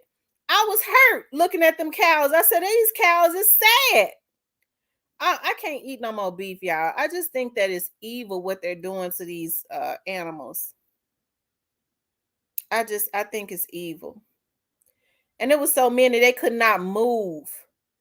They was basically on top of them. Some was bent all over because they couldn't even hold their head up because the rest of them was on top of them. Just evil.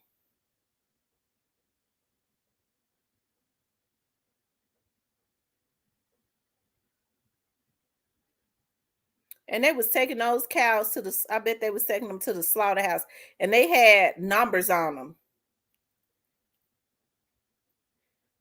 They had numbers on them. I said, God, the cow, they looked like they knew they was just looking around and looking sad, and I think they knew they was getting ready to take them to go slaughter them.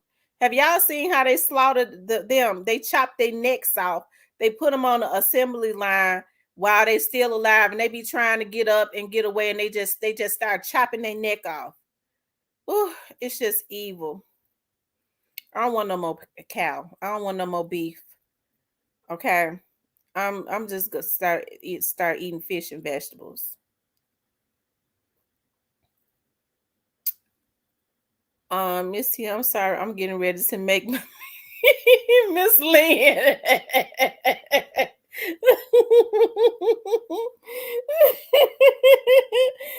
Oh my God. Rest in peace, Young Dog says, and y'all have been watching Tease It lately. How I told y'all, if not, he been making a whole bunch of hate posts about Pre. He said today he love when they think they up one. Tease It better sit down because he already gonna go to jail. Oh Lord, I shouldn't have said that. Lynn Smith says, I'm going to listen in because my work is beginning my meal.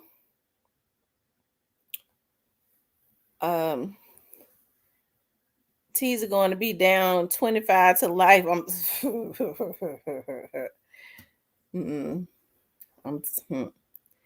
Michelle Johnson said Rick Ross and DJ Envy from the radio station is going at it over the car show. Demon Cat Daddy. Yeah, Teasy needs to leave Pre alone. Teasy. Huh.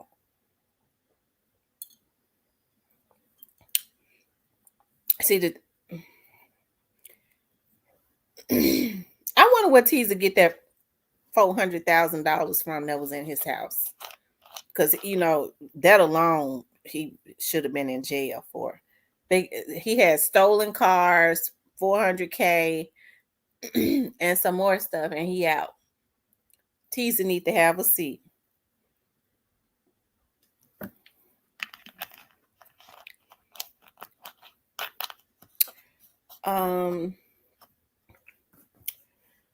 DK Daddy Facts and Rick Ross car show gonna be at his house, I think. How do you tell when a cow is sad? Just Miss Teresa, just by how they was looking, they looked so sad. I could tell that they were sad. Let me see if I got that video. I took a video. I promise you, I was hurt. I said, Lord, please take care of the cows. I know they had numbers on their ears. They had stapled a number on their ear. That's evil all by itself. You pinning numbers on them, and they could feel that pain, and then they taking them to the slaughterhouse. God ain't pleased. I'm telling you. Let me see.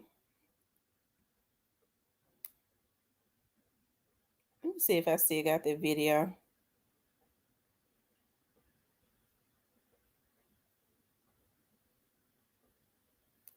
I got so many phones. I don't remember what phone I recorded it on.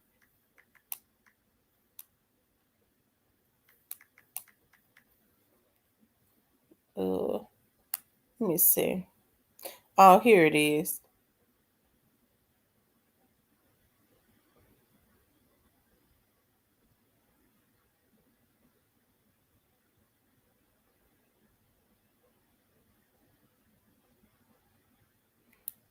I'm getting ready to show it to y'all.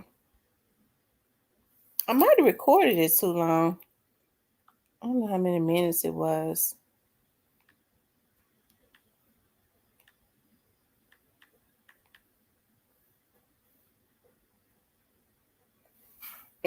I told my kids about that. My kids said, "Oh my God, Mom, you so goofy."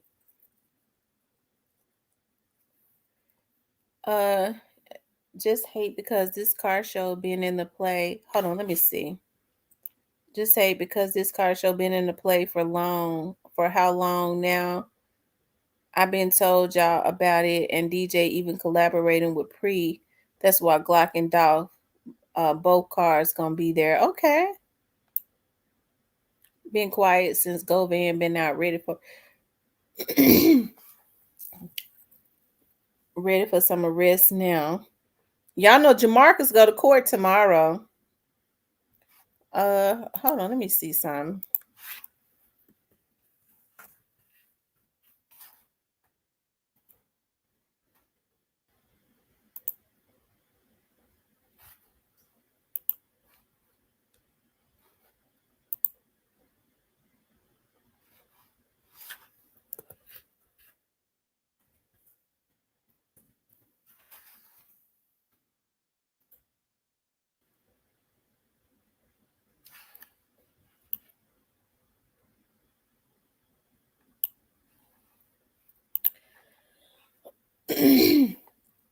He's still in jail. You know, I wonder if his attorney was able to work out a deal. Lord knows you have talked about everything tonight. Men, sad cows. I know that's right, Miss Hatfield. I know that's right. That's the purpose of a cow's life, to give us a good steak and not trying to be mean. No, that's not the purpose of a cow's life. No. They want to be happy just like everybody else. Them veggies be cramped up in them boxes when they taking them to the market, Miss T. Yeah, but veggies are don't have don't have life like the cows. They don't walk, and they don't reproduce and all of that. Salute to everybody. Better late than never. D-Cat Daddy, right? Dolph gifted him a chain, but he made it seem like he wasn't talking bad about Dolph. But if you listen how and what he was saying, it will make you same dog did. He really loved Dolph.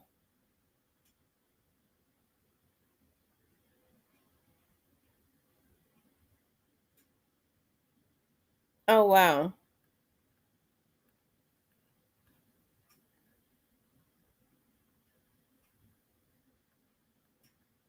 Yeah, Dolph did. I was looking for you on Facebook, but I couldn't find you to be your friend. And I was watching another channel until I saw that he was stalking you. I got mad. You don't bother him, and you're a strong woman. Thank you, Car Handle. I appreciate that so much.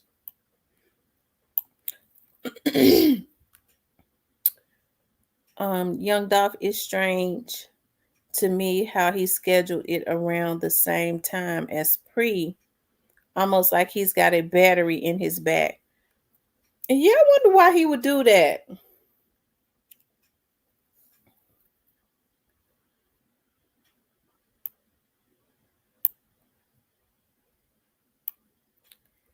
Y'all notice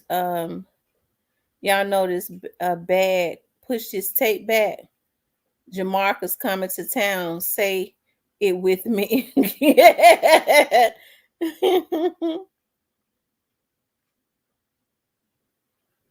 Jamarcus coming to town.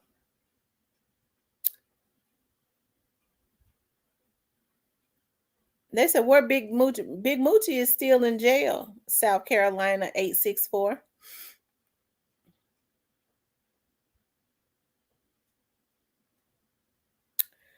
Jamarcus coming to town. Yes, they do. They reproduce to keep us fed.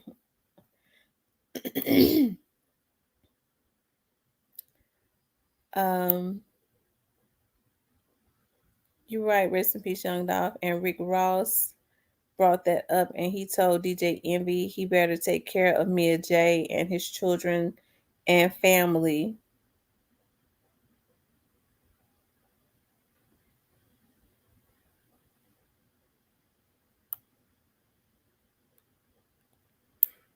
Oh yeah, Big Moochie Grapes music is fire. I love his music. Um, Teresa Kane says, "Do you think a farmer's going to take care of the cow feed it, and just let it die of old age? That would be a good thing.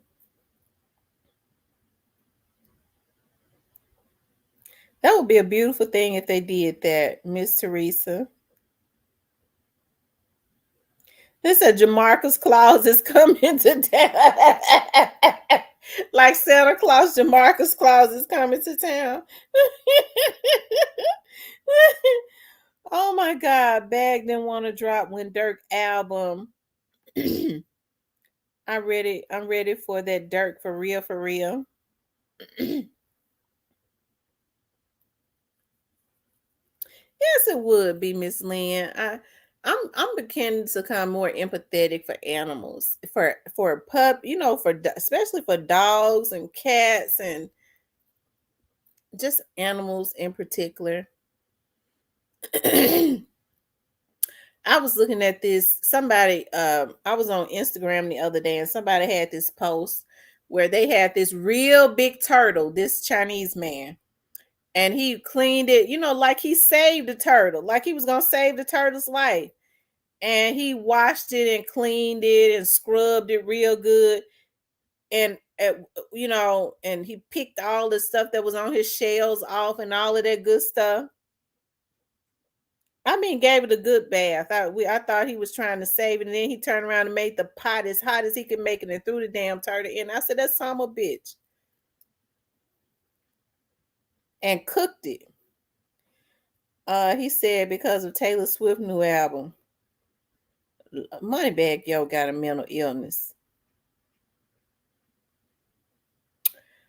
Um,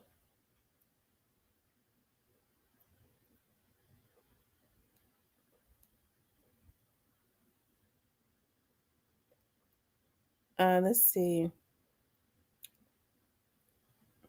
We looking for Otis, Jamarcus. Then what are you going to eat? I love animals too, but I also get hungry. Vegetables, fruits and vegetables, and fish is. I like fish. We can eat fish.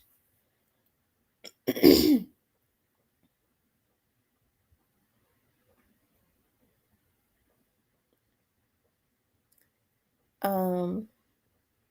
Then what are you going to eat? I love meat is too damn expensive in these stores. Price gouge. Oh, they are price gouging for real.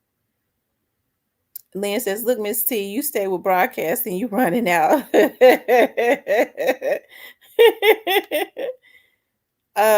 South Carolina says fish gotta feel something when the fisherman put that hook in his mouth.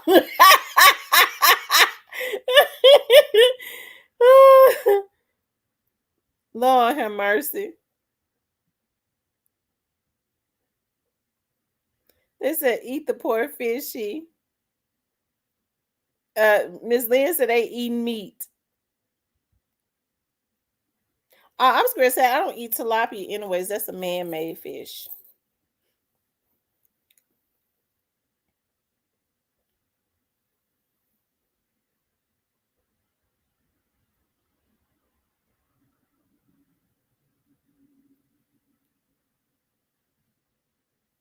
Mm-hmm. Y'all make sure y'all hit the like button. I wish I could listen to you longer, but I have to get up at 4:30 in the morning to get to work. I have to be there at 6. Love your show. Please be safe. Thank you so very much. I appreciate you coming through. Hannah, do you live in Memphis?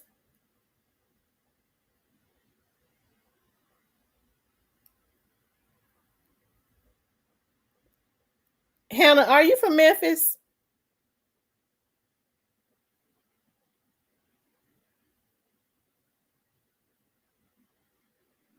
I used to work with a Hannah. Hannah, are you from Memphis?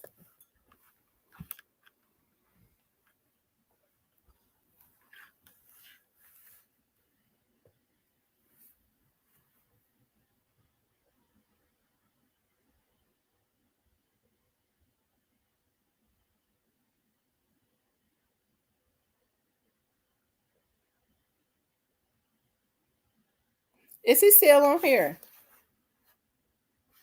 Hold on for a second. Let me look at something.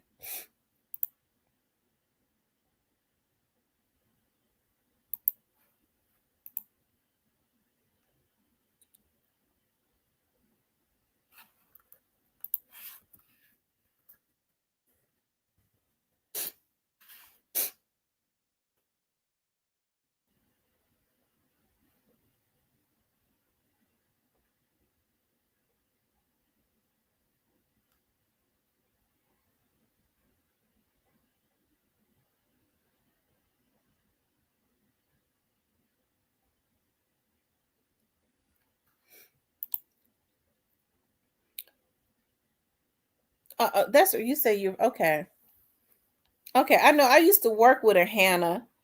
And his name was, as a matter of fact, I just thought about it. His name was Carl Hannah, and he's a police officer, and he was an instructor at the academy.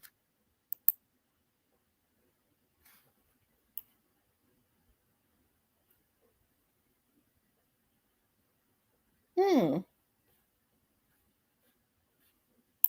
Hmm. Well, I'm happy you stopped through. Okay, you was born and raised in Greenville. Okay.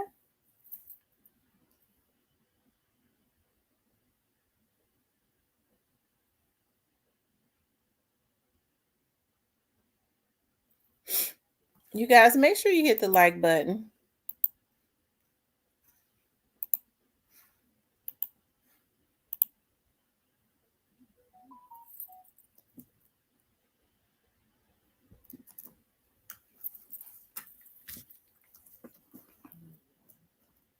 Hold on for a second, you guys.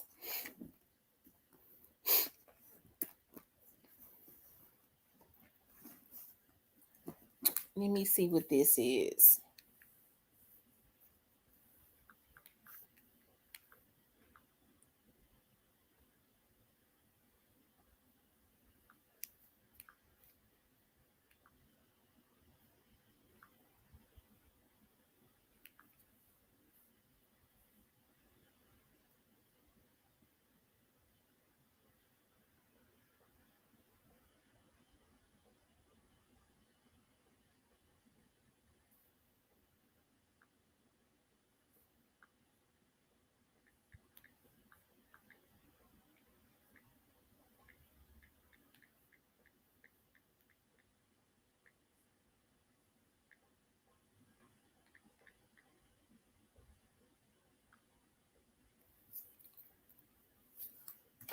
Okay, you guys, I'm back.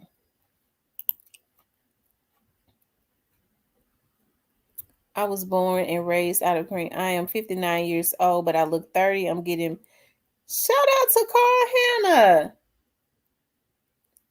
Hannah. He's getting married next month. That's a blessing. Do you have a son that lives in Memphis? Because I promise you that guy's name was Carl Hannah. He was a light-skinned guy, a handsome guy.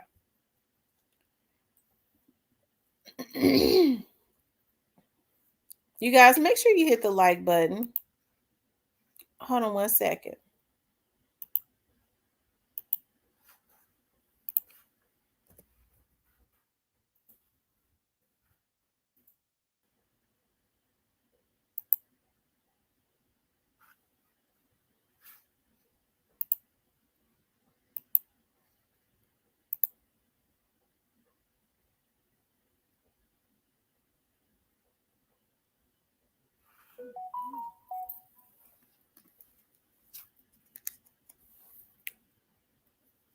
Hold on, you guys.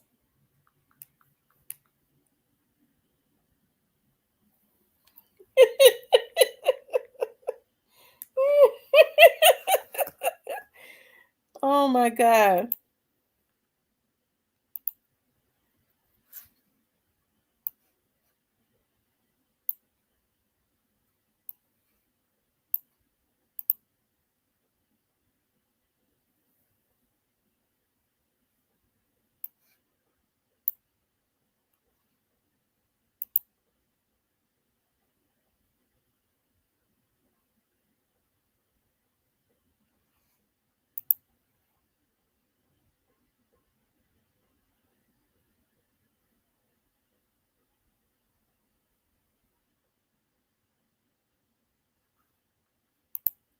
Hold on, you guys.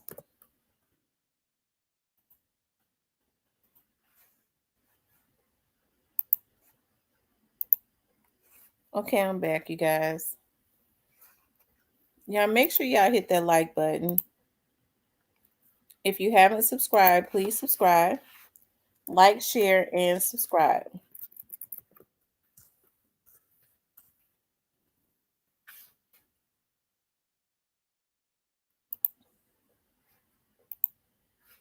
Like, share, and I'm trying to see how many likes we got. Thanks. You guys have done really well tonight with the likes. I appreciate that.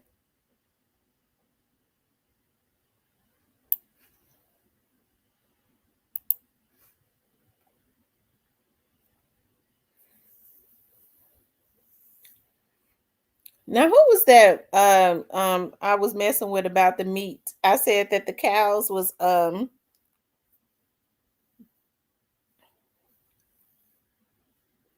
that the cows was sad.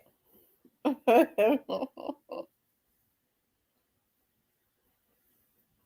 told my kids that. My kids said, "Mom, you so freaking goofy." I said they was sad.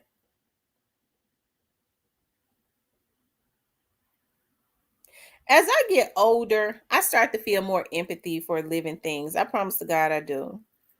I think with some of the stuff that people that I see humans do, because I was on Facebook. I don't get on Facebook like that now, but I was on Facebook one day just to scrolling, and you know those PETA people have campaigns where they start showing video of how cruel they are to animals and how they kill animals, and they were showing this video of how they treat dogs over in these Asian countries. They set them on fire alive, and the dogs was just crying. And they sell the dog meat at the market. They sell it at the market. They said they take the dogs and set them on fire while they're alive, and the dogs be just kicking and crying. Or they'll take hot water and put them in boiling hot water. I was getting my nails done a long time ago, and I was talking to this Asian guy.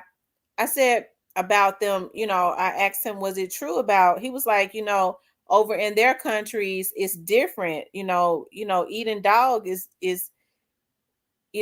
we take it personal over here. It's a meal to a lot of people over there. And he was like, the way that, the United States kill cows and cattle and stuff like that. I mean, it's no different over in the Asian countries of how they kill dogs. But to hear a dog cry, I mean, I had that in my head for so long. And when they were setting them dogs on fire, and they was just woo, they was crying, and oh y'all, it was just, I could not get that out of my head how those dogs were crying. How could they do that? It's just oh mm-mm.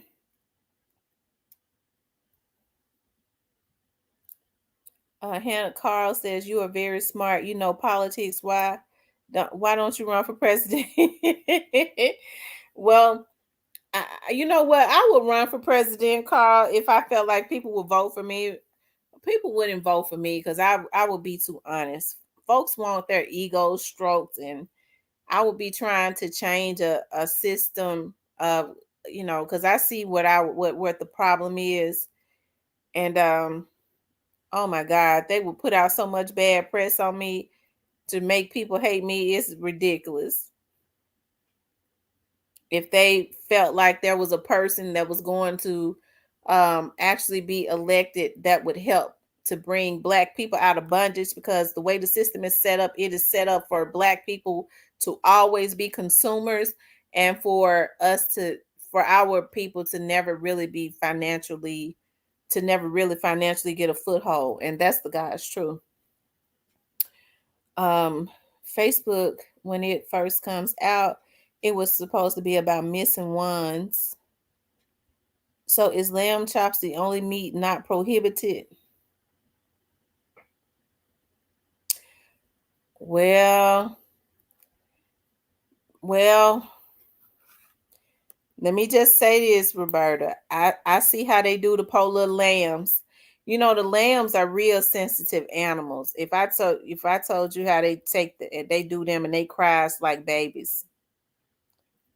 No, they prohibited too.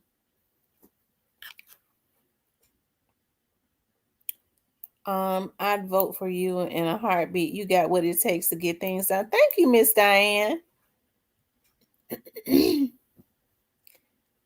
You'll be cussing at the state of the. I'm telling you, because when I know people are full of shit, and I'm very passionate about stuff. Yes, I would. I'd be cussing them out because people have this system of. I can't understand for the life of me why black people participate in it. And they participate in it for money. And you hear a lot of black politicians, because I used to hear some of those politicians talk to my dad when they would tell my dad, Rick, you need to go ahead and um, when they would be they wanted him to fold a little bit or to bend, it would be better for him financially and things of that nature. My dad never folded. He never gave. He would fight. Woo, that man was a fighting man. He would fight so hard. And he would be like, I had to fight because if I didn't fight them, it wouldn't have been good for the people. He just kind of thought about the people as a whole. Like so many politicians, especially black politicians, they say things to this very day like, you fight for the black people and you got to think about your family. They're not going to appreciate you. They won't appreciate you in the end. It's just sad what black people. Y'all, it ain't all the white power brokers. The white power brokers couldn't do what they do if they didn't have a cuckabug head in place doing it for them. Oh, Lord. Lord, let me stop because I get so upset. That's how my dad got sick all these years, consistently fighting in a thankless job. And hold on, y'all. For people that man fought so hard. Lord knows he fought so hard. That's where a lot of that sickness came from. Consistently always being in a fighting position.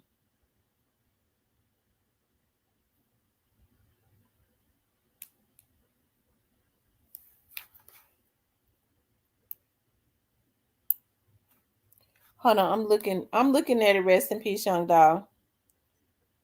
Let me see.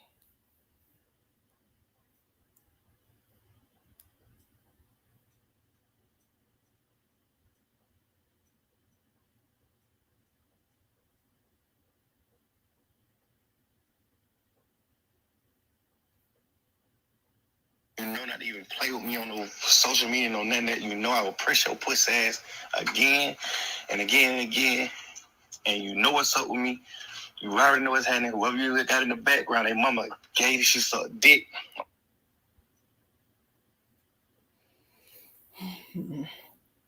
I guess Teasy ready to go back to jail. That's all I know. Because I don't understand what his problem is. It seems like they have issues. They always start showing their hand.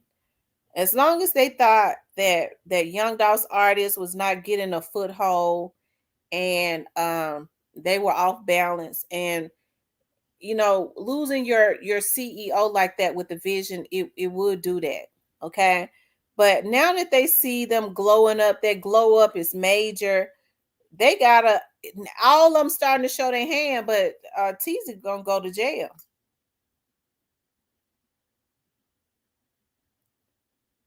I'm back, Miss T, but I'm finna send you a couple of things real quick.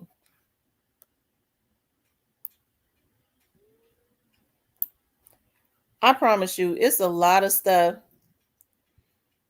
I remember when I was like the HR manager and I say so many people's jobs, it was a good thing that I always, like when supervisors would come in there and we would have to have meetings and things of that nature. I saved so many folks' jobs. Yeah, it's thankless because people can be so cocky and they don't. There's two types of help. My dad used to always say, there's known and unknown. And there's a lot of people that didn't know how I had saved their job. Their supervisors, because it would be three of us in there, me, their supervisor, and another supervisor. And we would have to have meetings, especially if a person had gotten 3 write-ups on if they kept their job or not. Okay. It was a committee that we had that consisted of us three.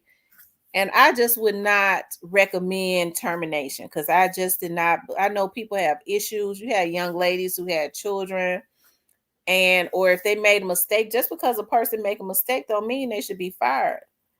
But I see a lot of people like to throw their weight around, and they had issues with me and they fought, and it made them want to backstab me a lot because I just did not believe in working with them to take somebody's job. People need their job. And I would go, well, even though this person has been written up 3 times, they made a mistake, but the mistakes were spread it out. Hell, folks, when people are up under their pen, you write them up 2 times. They know they make a mistake again. You're going to write them up that 3rd time. And, then they could lose their job. It stresses them out. Some of those supervisors was flat foot stressing them folks out. And I just would not go with their managers on, because I knew some of them supervisors wasn't shit. Want to throw their weight around. They stressing folks out. Then they come, well, the human resource manager going against us. You damn right. Okay. No, I wasn't getting down with firing everybody. No. That's not how I get down. I could see if they weren't coming to work and they were constantly taking off. I would say, well, they don't want their job. They was consistently being written up for that. But these folks wanted to fire somebody after they had stressed them out. They were stressing them out. And I would tell them, y'all stressing these folks out. Hell, you own them for every little mistake that they make. That's going to stress anybody out and make them make mistakes. They up under pressure. Then you want to come and have a meeting, sit in my face and get me to agree with you firing them. No, because my recommendation to the elected official when we would have meetings was that the damn manager be fired. Hell, Tamara, I'm not gonna do that. I said, well, that's what needs to happen.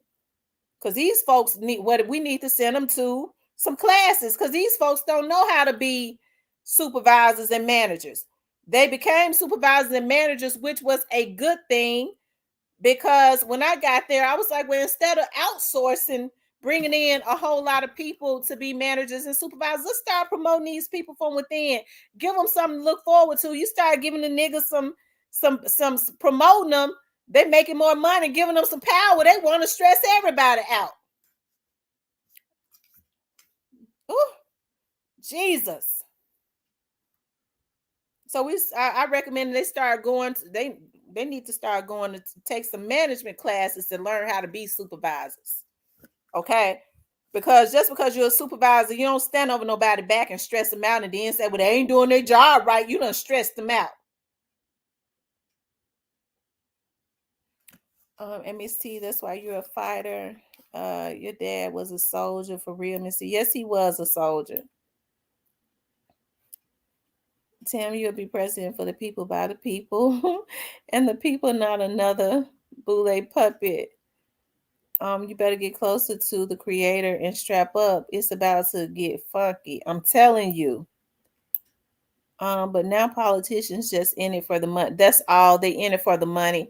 And these positions that these politicians have, they don't make a lot of money. They get into it for the power so that they can get close to the power brokers. And how they get rich is the money that they pay them up under the table to do things that would not be in the best interest of the people. And so when they leave, they're rich. How are you going to leave a position rich and a position paying 30 grand a year? You ain't there but 4 years. Hell, that ain't even enough money to live off of $30,000 a year. And listen to what the person who he reposted saying. That's how he feel about Pre. He gonna put the press on them. Hold on, let me listen to it again. Rest in peace, young God.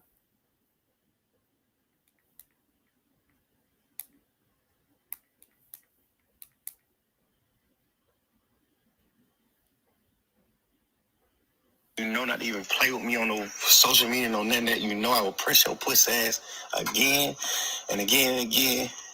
And you know what's up with me. You already know what's happening. Whoever you got in the background, their mama gay, she sucked dick. I'm gonna put my dick in their mom.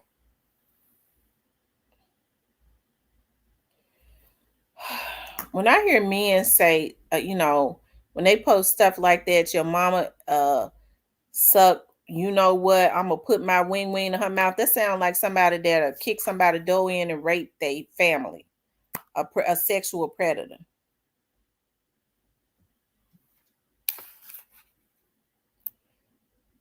To even be reposting something like that, okay? DK that says TZ ain't shit, ain't never going to be shit. He gonna go to jail. He already on. Okay. Lynn Smith says you're right, Miss T. Some people deserve a chance, especially depending on the situation. Carl Hannah says I'll agree. You are too sexy for them to take you out like they did Dolph. His family will get justice. I was raised out in the church, and God's word is true because God is not a man that he shall lie. Absolutely. I agree.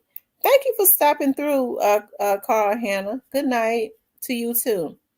Most people get put on an improvement plan. We all can grow and improve.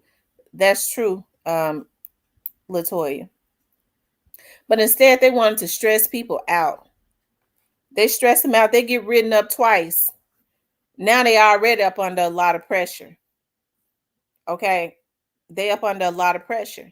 So it's easy for them to make the same mistakes. Okay. Because they're scared to do their job now. Especially what you doing? What you doing? You ain't over there messing up, are you? It's a bunch of ghetto bitches. Lord forgive me for saying it. We done help you and promoted you, and now you gonna stress out people, and you just came from the same position they was in. You ghetto bitch. Woo! Lord help me. Lord forgive me for saying that. I just had to let it come out. Sometimes I just have to let it out.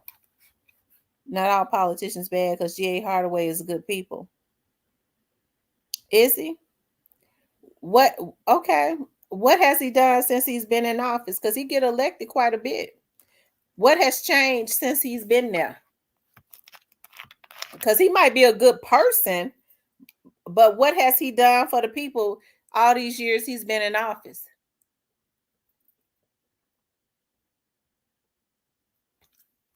A person being good don't have nothing to do with the job they do. And I ain't saying he ain't doing a good job. I just don't know nothing he's done. He's done. He gets elected quite a bit.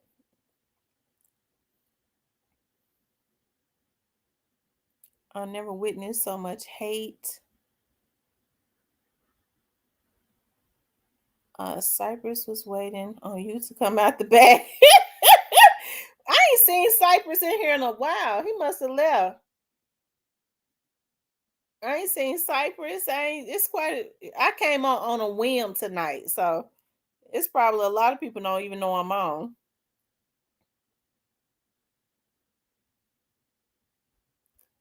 I tried my best not to fire my employees. They took it to the third power.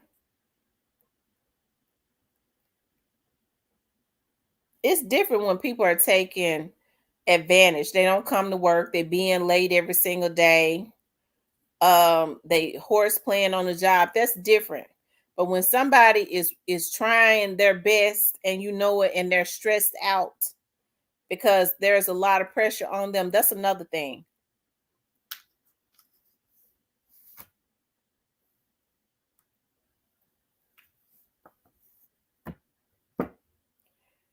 Well, Jeff Lee, me and you have two difference of opinions on that. I'm not saying that he does not do his job well. I'm just saying just because a person runs unopposed means nothing.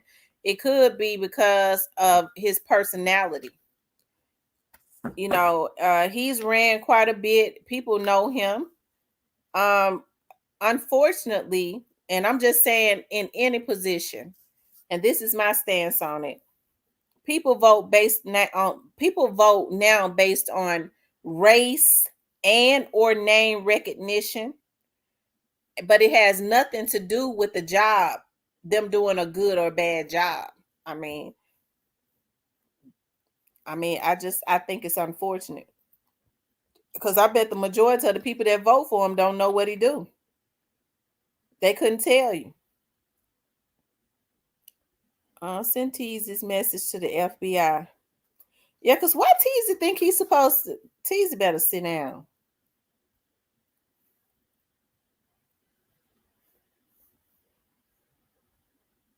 If he think he's gonna be out there spending on we're gonna send that. Yeah, we need to let the FBI know that he want to try to go shoot up some folks. Jeff Lee, was you on the radio station in New York City? Jeff, they said, were you on the radio station in New York City?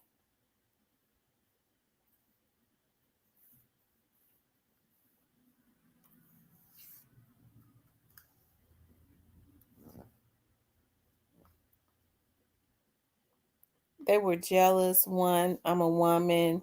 Two, I was young, just crazy.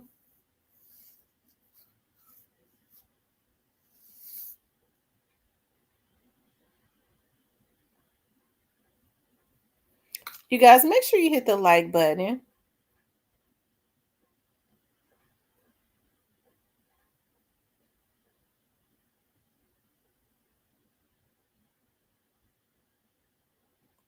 Oh, the FBI watching anyways. I can promise you that.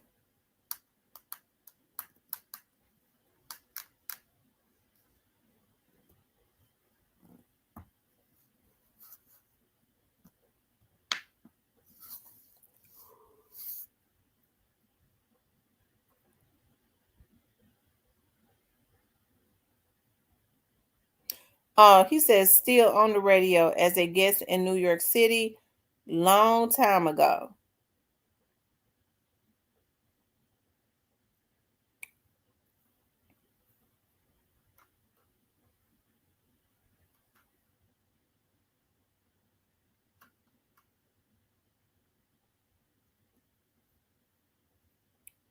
His real name is Joshua. Michelle said Teasy been trolling them for a minute. Now he done got jealous. You know what's so crazy about these dudes? It seemed like at this point in time, this is when they would really be being quiet and trying to go under the radar. And at this point in time, but I mean, I guess when people know that they time running out, they be trying to. I don't know what. I guess they want to. I don't know. I guess they want the death penalty. All I know. I think that's what some of them trying to get. They can't. They know they can't go do that life. They rather go to the death chair than do life.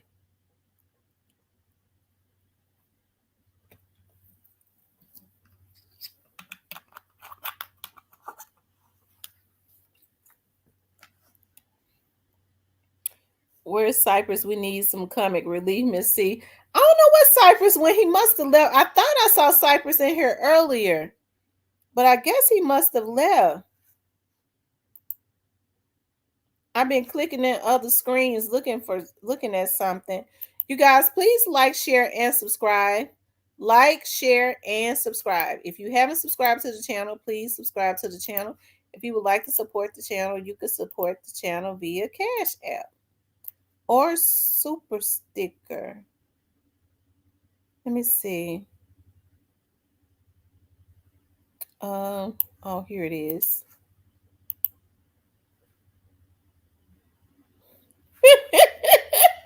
D-Cat Daddy says Agent Teasy wearing a wire. Well, that lets you know how crazy he is. He doing all that and wearing a wire. I'm trying to get him gone. They need to leave them young men alone. I don't know what's wrong with these folks. I guess they all want to be sitting in jail together. for the rest of their life, like on life.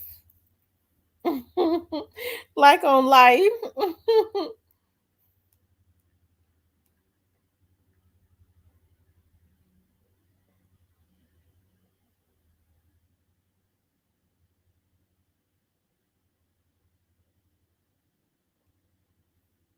Hold on, you guys. I'm looking at something.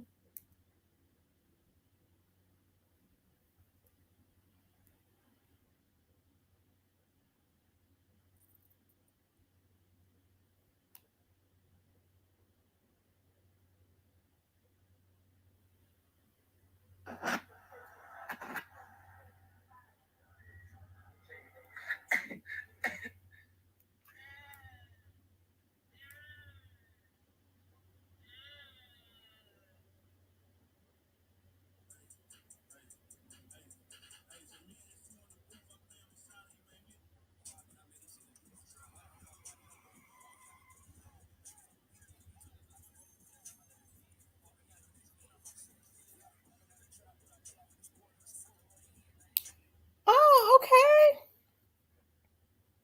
Hold on, you guys.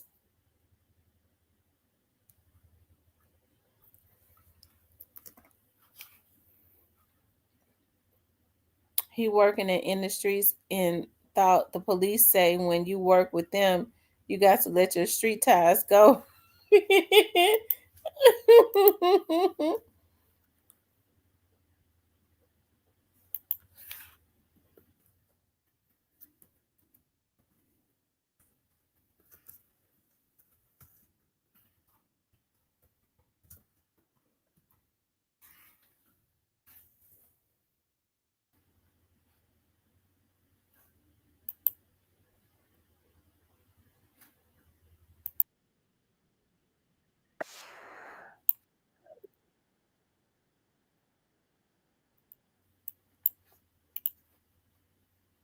Hold on, guys.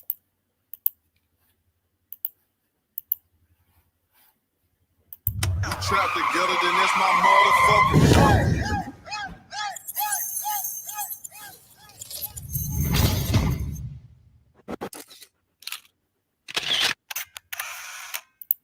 Y'all make sure y'all go look at that stuff and run it up.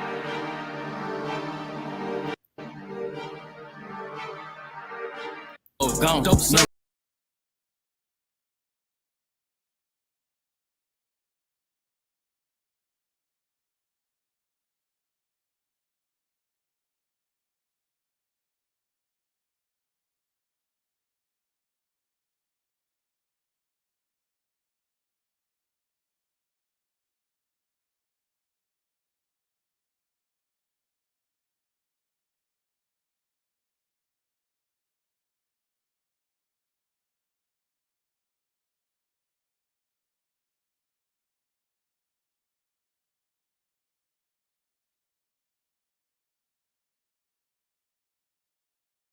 I like that song. Y'all make sure y'all go run them up.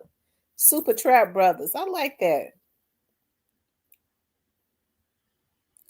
All the way up, and that's why they mad and they hate. Yeah, they hard. Woo and Snoop is hard for real. Miss Tamara, did you see Grow Heroes?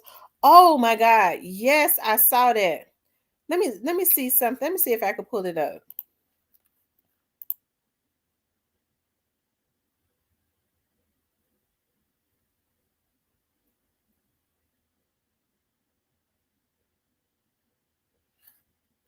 Hold on, y'all.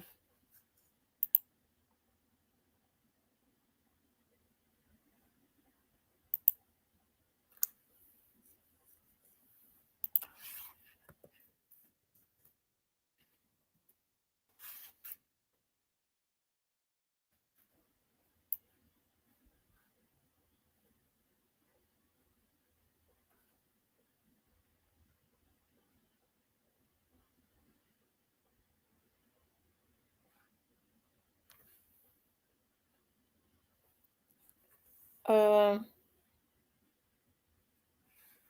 I can't find it. Let me see.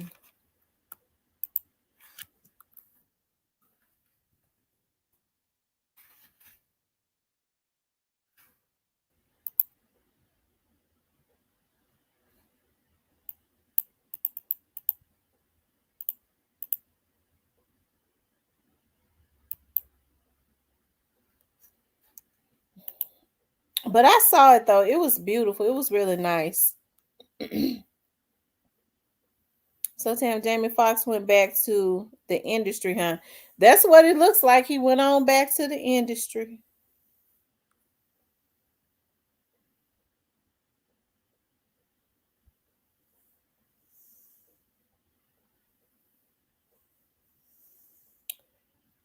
Steven says, did y'all see Pre show up to the graduation of a newly signed artist that's Love? They wanted him to get an education and show up to see him complete the mission, which they did. That's awesome. That is awesome. Yeah, I always say that that I'm not gonna stand, but I'm not. See, y'all, Mister, I've been drinking coffee, but I still got some other things. Y'all make sure y'all gonna run Woo and Snoop up. They put out. Go make sure y'all listen to. Hold on, let me see something.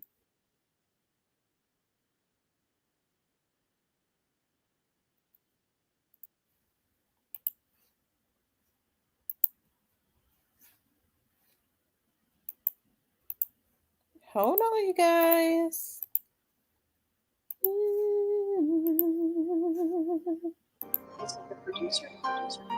Okay. Okay.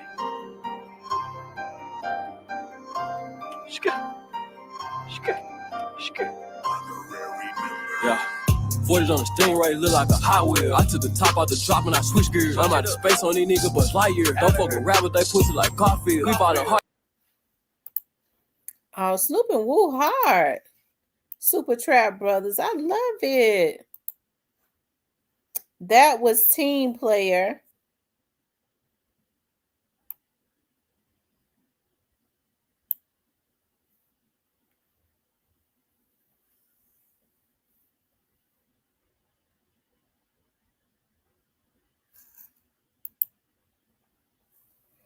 Yeah, Snoop and Woo is blazing. I promise you.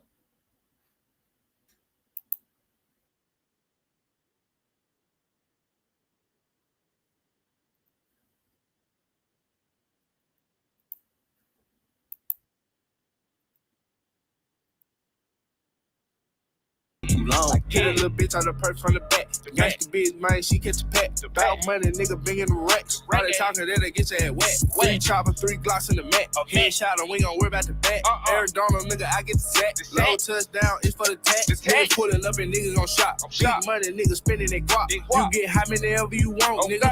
Price still ain't gon' drop. Oh, that's my song. I love this song right there. That's my song.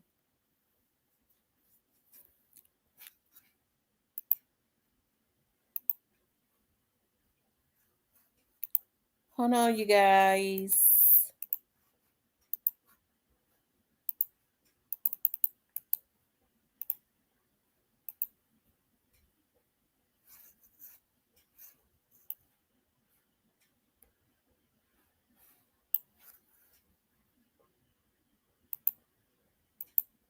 Hold on.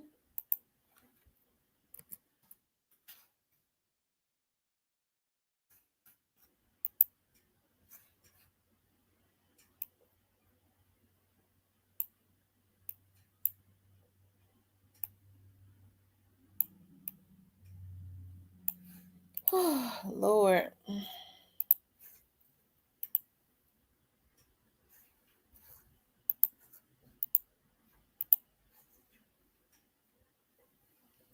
Rest in peace, Young Dolph says Dolph directed that video. I miss Frank badly. They faking out here like they real and mimicking what Dolph was doing with his artists. One of the reasons that that Dolph was killed, one of the main reasons was because they knew that he was getting ready to do exactly what Yo Gotti called himself is doing, and he was gonna it was gonna be on a bigger level. It's sad they kill people because of their visions and their dreams, and then they feel like somebody doing them bad because God won't let it. God intercepts.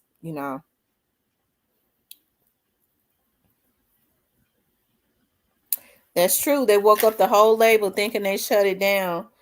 Dolph name will forever live on, no matter how much they try to break it down. You check out October London yet? I haven't, but I'm gonna check it out. Demond. October. I'm gonna check it out. They can never be another Dolph. Rest in paradise. Rest in peace to the biggest. And Dolph is the biggest. Rest in peace to the biggest. I wish they had let that young man live. They killed him for nothing.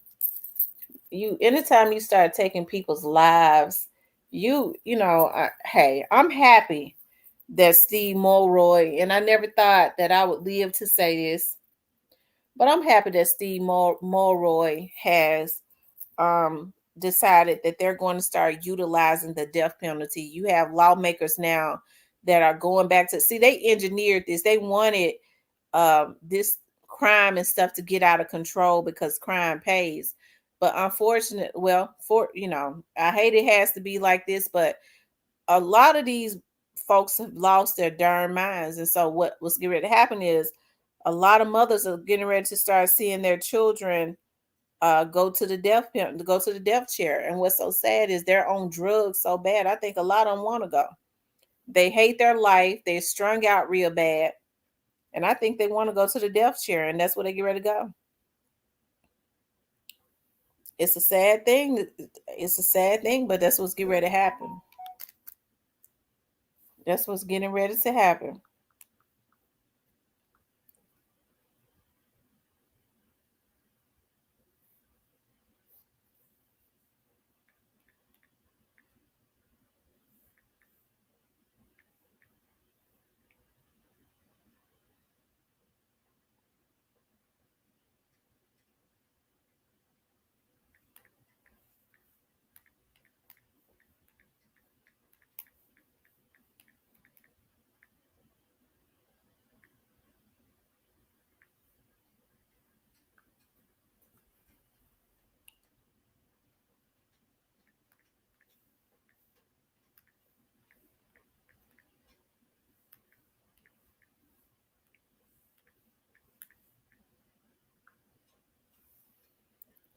Yep. Hey, real deal. Lee, how's your family doing? You guys, make sure y'all hit the like button. Hit the like button. Please like, share, and subscribe. Like, share, and subscribe.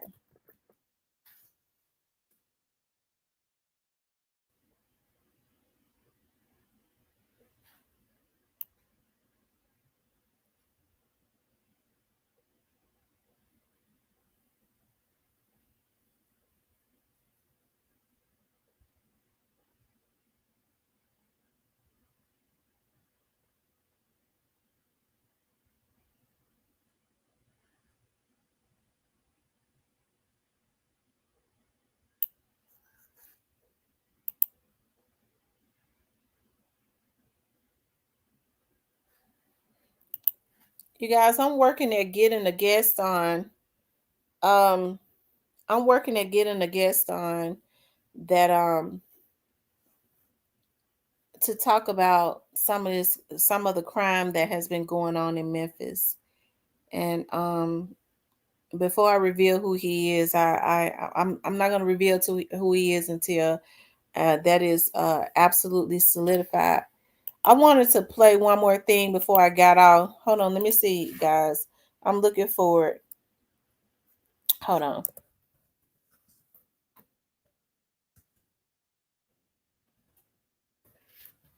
Hold on, you guys. I'm looking for something.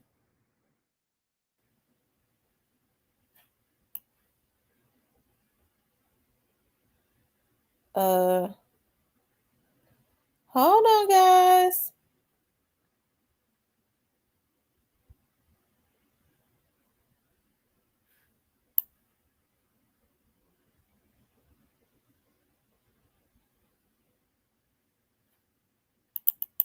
Hold on, y'all.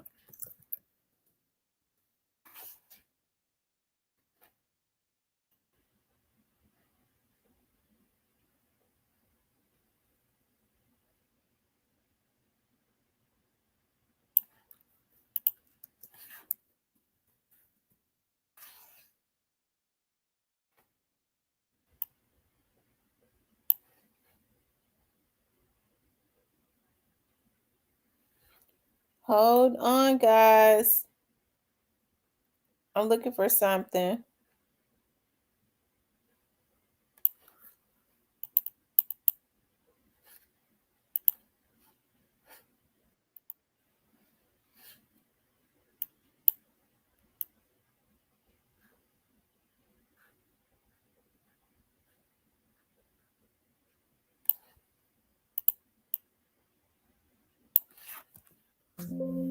Oh,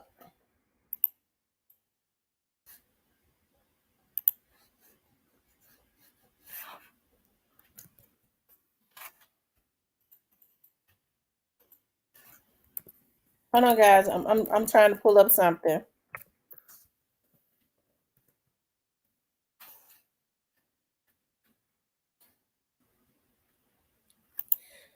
It's just something about this one that I love so much. It's because every time I'm riding down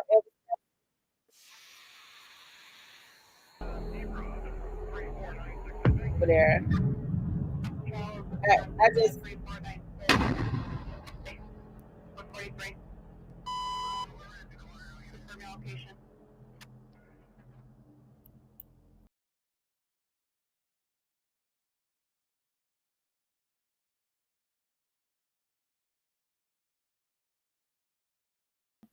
because he did that video all up and down Elvis Presley, from the Dodges to the going further north down Elvis Presley at the Chop Suey restaurant. I don't even know if that restaurant is still there, but I don't know if it be open.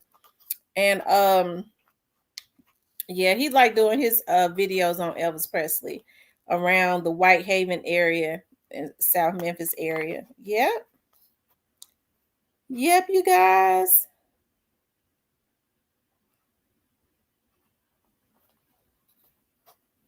Yep.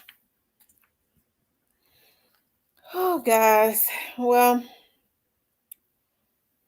you guys, I just wanted to get on tonight to just chit chat. It's been almost 3 hours. I got to get up super early in the morning because I got to be out on a job. Fortunately, I got to go out and do some video work for, y'all know it's election season. It is election season in the Memphis area. So since it is election season, I do a lot of their commercials and stuff and put them on my TV show. So I got to be out early in the morning to do a commercial for some people, of course. So, and I got to be up bright and early.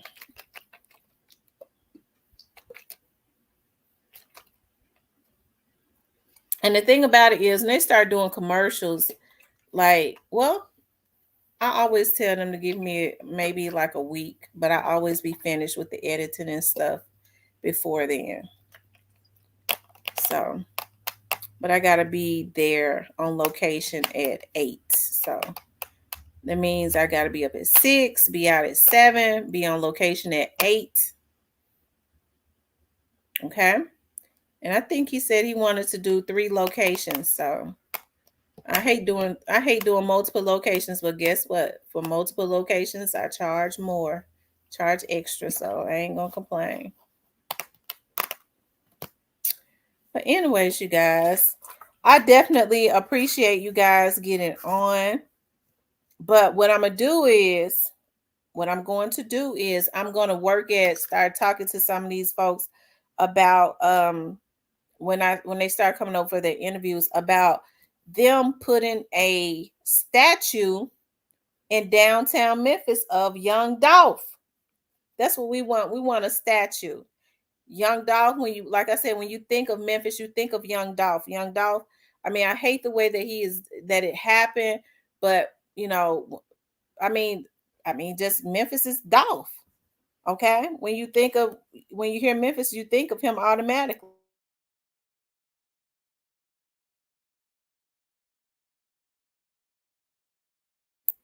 Yep, you think of him automatically. So That's something that we're going to work on. Also, for my members, as I said earlier, I want to start a book club.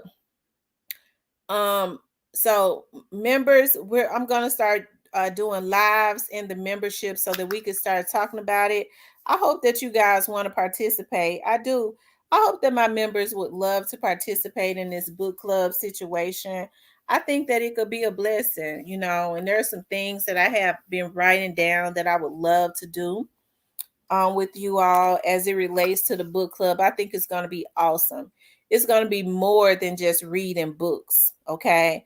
Even though that is the core of it, reading books, discussing what we read, we coming together, deciding on what we want to read, and giving a time to have it read so that we can discuss it. But I'll talk about the kinks and stuff of it. Yay! Latoya says she'll join. It makes me so happy.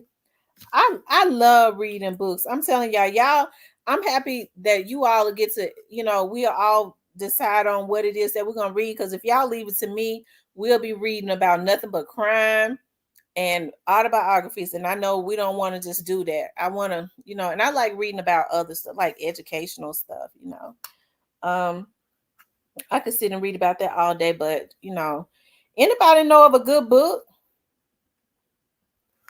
Thank you, Lynn. Lynn said, Miss T, you rocking, re-rolling. Okay, well, we're going to do the darn thing as far as the book club.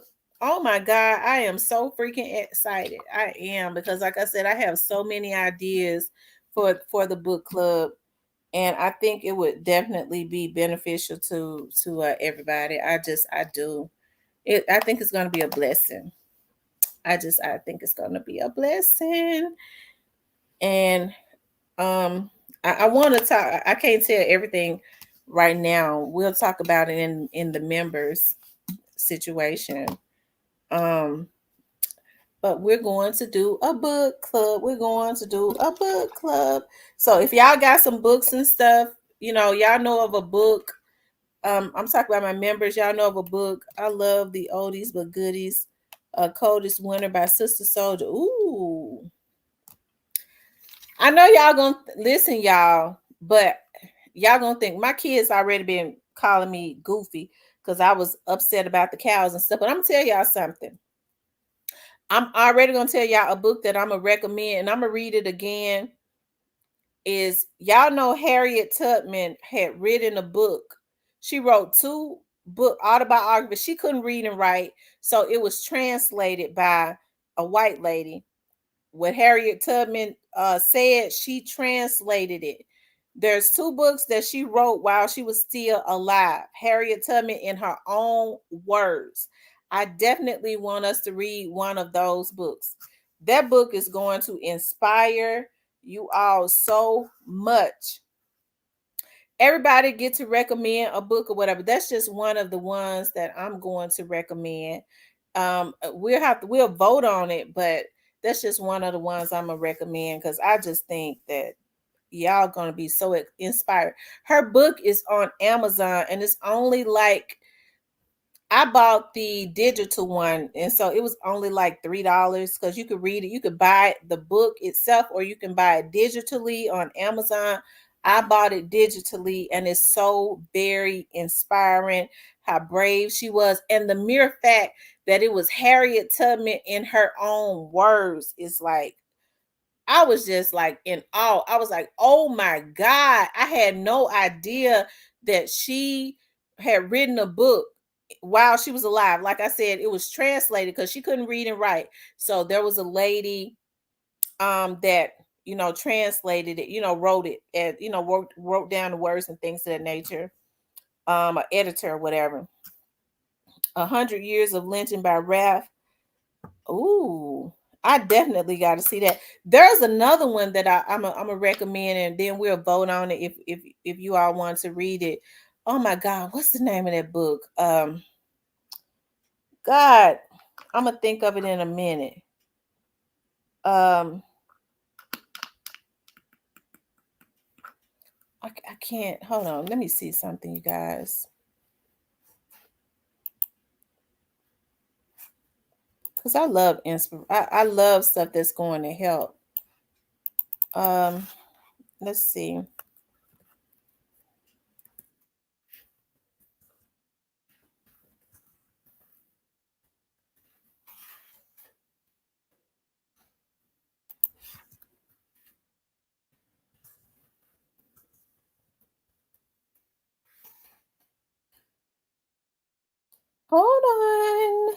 guys. Hold on.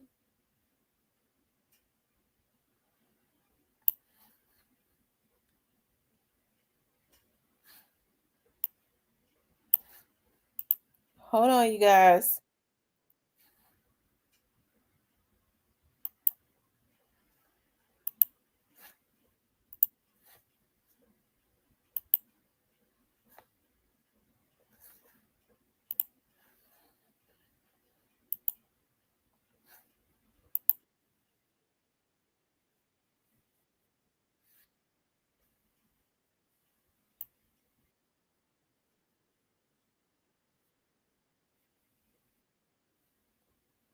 Hold on, guys.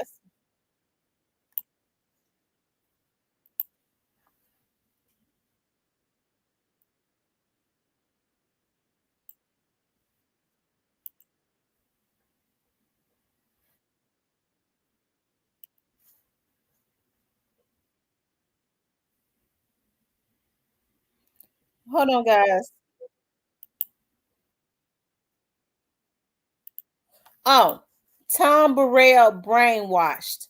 That is definitely one that I am going to recommend. Tom Burrell brainwashed. Okay. But I want to show you guys this right quick.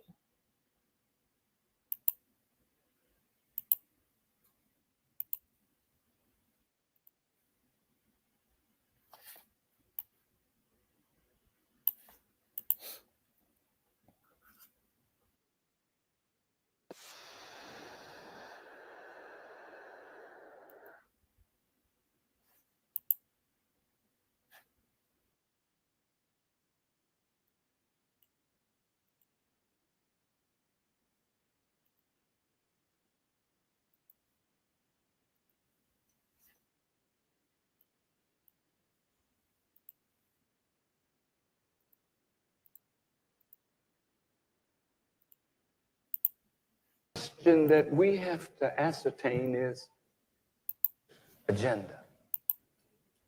If you don't know what time it is, you might be doing the right thing at the wrong time and get not the right results. The question that we have to ascertain is, where are we? Not in this time, but in God's time. There is a spiritual dimension to this problem. Yes. And that we have to consider. Are we working against what God wants? Or are we working in harmony with what God wants for a people that this book delineates clearly that something is wrong? Yes. Wrong with the government in which we live, wrong with the leaders that lead us, wrong with us in the way we respond to our enemy and each other. This nation is not about poor people, whether they're black, brown, red, yellow, or white. This nation is about rich people, privileged people, powerful people, and to hell with the weak, the poor. They must serve. Now, Harry Belafonte said a few weeks before Martin Luther King was assassinated, they were meeting to talk about the march in Memphis. He went over to his brother, and according to his words, he said, "Martin, you seem melancholy. What's troubling you?" And Dr. King said, "I fear that I am integrating my people into a burning house."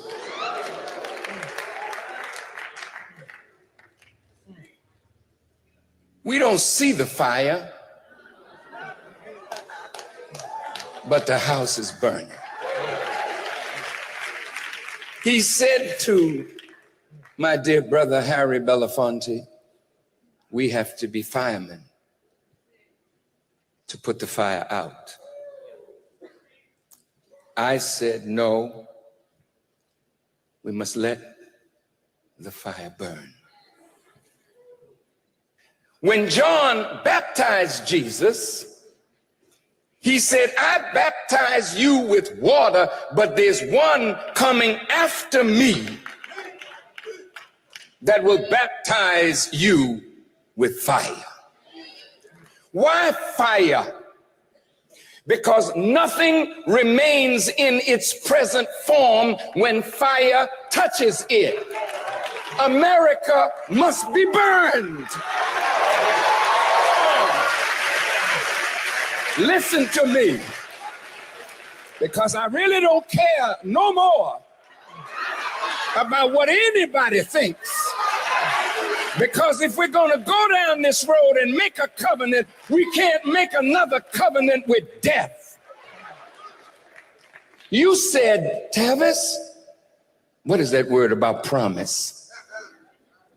Barbara Jordan, what the American people want is simple. They want an America as good as its promise. Well, America is no good at all. If you have made a promise that you don't keep, what are you? You are a liar. Did they promise the Native Americans? Did they write it in treaties? Did they fulfill it? Did they promise us 40 acres and a mule? Did they fulfill it? Brown versus the Board of Education. 50 years later, where's the promise? Is it fulfilled, or are we still in segregated schools? The right to vote, you got it? But the minute they gave it to you, they were finding ways to take it back from you. Can't you open your eyes and see the house is burning?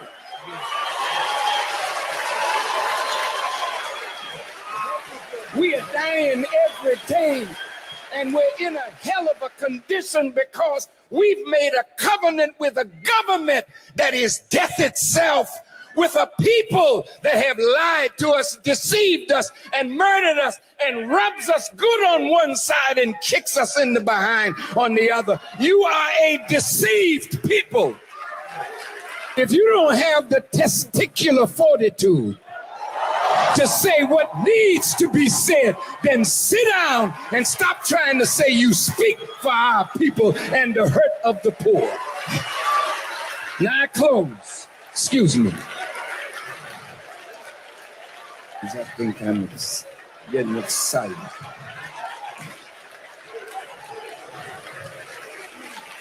I applaud this covenant,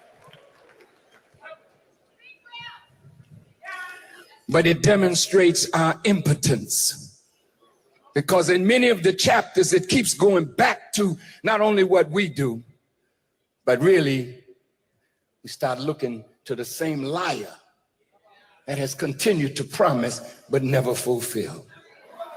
And that's why God said, if my people, which are called by my name, will humble themselves and pray and seek my face and turn from their wicked ways, then will I hear from heaven, forgive your sins and heal your land. So don't look to them, look to God, look to yourself, break your covenant with hell and death, then make a covenant with Black America, and let's help implement a roadmap that will free us, and the whites that will be freed can be freed by this. The Mexicans, the Hispanics can be freed by this roadmap. We are a universal people. But those at the top, they're on their way to hell. And if I got any power, I want to push them into hell as fast as I can. We are a full nation now, and we got to stop thinking like Negroes and colored people and shines and ham bones, and start thinking like free men and women who don't want to live on a plantation no more. I got to go. I love Minister Farrakhan. I just do. I love Minister Farrakhan. I do. Things Farrakhan is talking about, right? Generational curses, and we see that consistently, and it is generational curses, and we see that every day when we see Black people doing all that they can to try and pull other Blacks down in the barrel, with them. To me, that's that slave mentality. Anytime you look at what happened to Young Dolph was killed because of the vision that he had. If Young Dolph was talking shit and he was not making things happen for himself, they would have been laughing at him, right? They never would have even paid him any attention. But because he was building, he was making noise, they saw his vision, and they knew if he said he was going to be a billionaire, he was going to, because he had the drive. People kill you or come at you and try to attack you because of your dreams. So if the devil is coming at you, and it's a shame that it comes from Black people. I never thought in my life that I would see the day where men would be coming at women the way that they come at women because of jealousy. I never thought I would see it. I have cousins and stuff, that street dudes that are my friends and ex-boyfriends and stuff, that tune in to a lot of this stuff. They can't believe what they see. They can't believe, but you have to understand there's so many twisted people that it is ridiculous as far as how these men are coming at women. And you have a lot of men that will not stand up to it. They won't do it. They'll stand back and allow it to happen. I remember a time that men didn't allow stuff like that to happen. They didn't. But people like junk so much, they indulge in it. I remember a time folks would say, no, just like with Young Dolph, like I was saying with Young Dolph, we should have chosen. That's why I say all the time, we should have chosen. Okay? We should have chosen when Gotti and Young Dolph was going at each other. We should have chosen Young Dolph's life. We should not have stood back and continuously supported Gotti when they started shooting at him and when they started trying to take his life. Instead, we didn't choose, because people said, well, they both from Memphis. No, at this point, this is the time to stand up and say, listen, now it's going too far. And if he loses his life, you would never have a career. We would never support anything else you put out. When people know that there are consequences and they go, well, I'm going to kill him. Well, you ain't going to have no career if you kill him. So it's asinine anyway. It makes people think. But as long as you continuously support people when they do wrong, they will never stop. They will never stop. I never thought I would live to see the day where so many women get so happy when they see a man attacking a woman. It ain't nothing. They don't make a man look good to attack a woman. That's a damn woman. It make him look like a sissy. But so many women, I can't stand to see men attacking women. That's the reason why I don't allow it on my page. Okay, I don't allow it. I don't like to see anybody get attacked. It does something to me when I start thinking, when I start seeing that people are teaming up or trying to attack somebody. It does something to me. I don't like stuff like that. Okay, especially if the person is not in a defensive mode. Okay, I don't like it. But I especially don't like to see men attack women. And I came from an era where men did not allow other men to attack women, which is the reasons why my mama and my aunties and them have to talk my cousins them off of a ledge now. When they go, oh, hell no, hell no, we gonna do, they have to talk them off of ledges now. Okay? Because they're real men. Even though they out in the street, they real men. Okay. And so I think the attacks that we have on each, Black people, this crabs in a barrel mentality, it's a slave mentality. And I agree with Minister Farrakhan, something we have to grow out of. People still don't understand that what is for you, you're going to get. Okay. What is for somebody else, that's their blessing. what I've learned is when you can clap with somebody else, when they get theirs, if you can clap with them, that's what's a lot of times that's what's gonna get you yours, when you can celebrate with somebody else. But instead, when people see other people blessed, they start trying to plot to try to kill them. That motherfucker blessed, I'ma kill them. Instead of celebrating with them. And then if you could celebrate with somebody else, that's how you get yours. I'm always happy when somebody else gets something, when somebody else is blessed with something. You know why? Because I'm a blessed person. And if I got something before God, I don't never look at nobody else and say, well, I wonder why everybody else being blessed and I'm not now, because I know it just ain't time yet. And that's what a lot of people don't understand, because there is that crabs in a barrel mentality. It's that crabs in a barrel mentality. Jealousy is as deadly as the grave. And that is one of the major things that has the Black community in bondage. Okay. That is the major thing. Jealousy and laziness. Okay.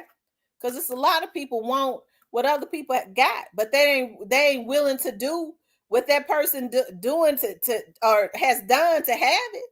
Young Dolph had a work ethic. Okay. He had a great work ethic. He built his money up. He did what was necessary, and then he got into the game. A lot of people ain't willing. We don't know what all he went through in the background. Folks see the gifts, but they don't know what a person is going through to have what they have. That's why I always say, in order to do what I do, you got to do what I do. In order to do what somebody else do, you got to do what they do. That's what I'm saying. If they successful, I mean, they working their ass off. So people see the jewelry, they see the nice houses, they see the cars and things of that nature, especially if they've got it honestly. Are you willing to do what that person do to have what they have, whether they got it right or not? Right? So I just think, the mentality of our people, and I have a passion for our people. I truly do. And I know Jeff Lee ain't gonna believe this, but I love Black people. I have a passion for our people, but I just it saddens me to see what I see. As I say, like when I get on here and I see a lot of what go on. Okay.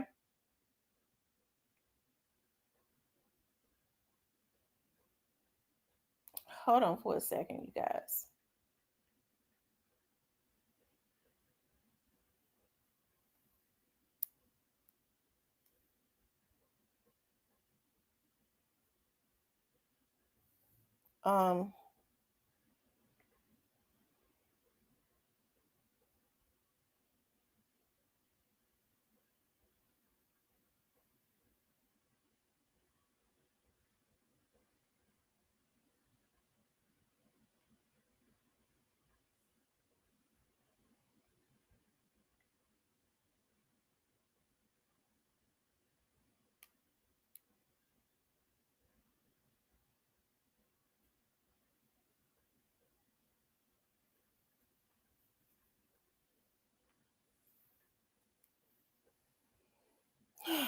Yep.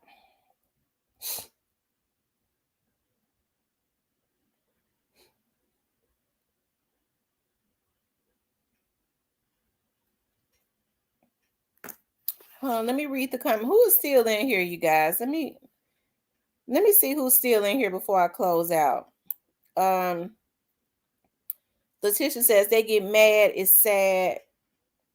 I like to see others. Me too.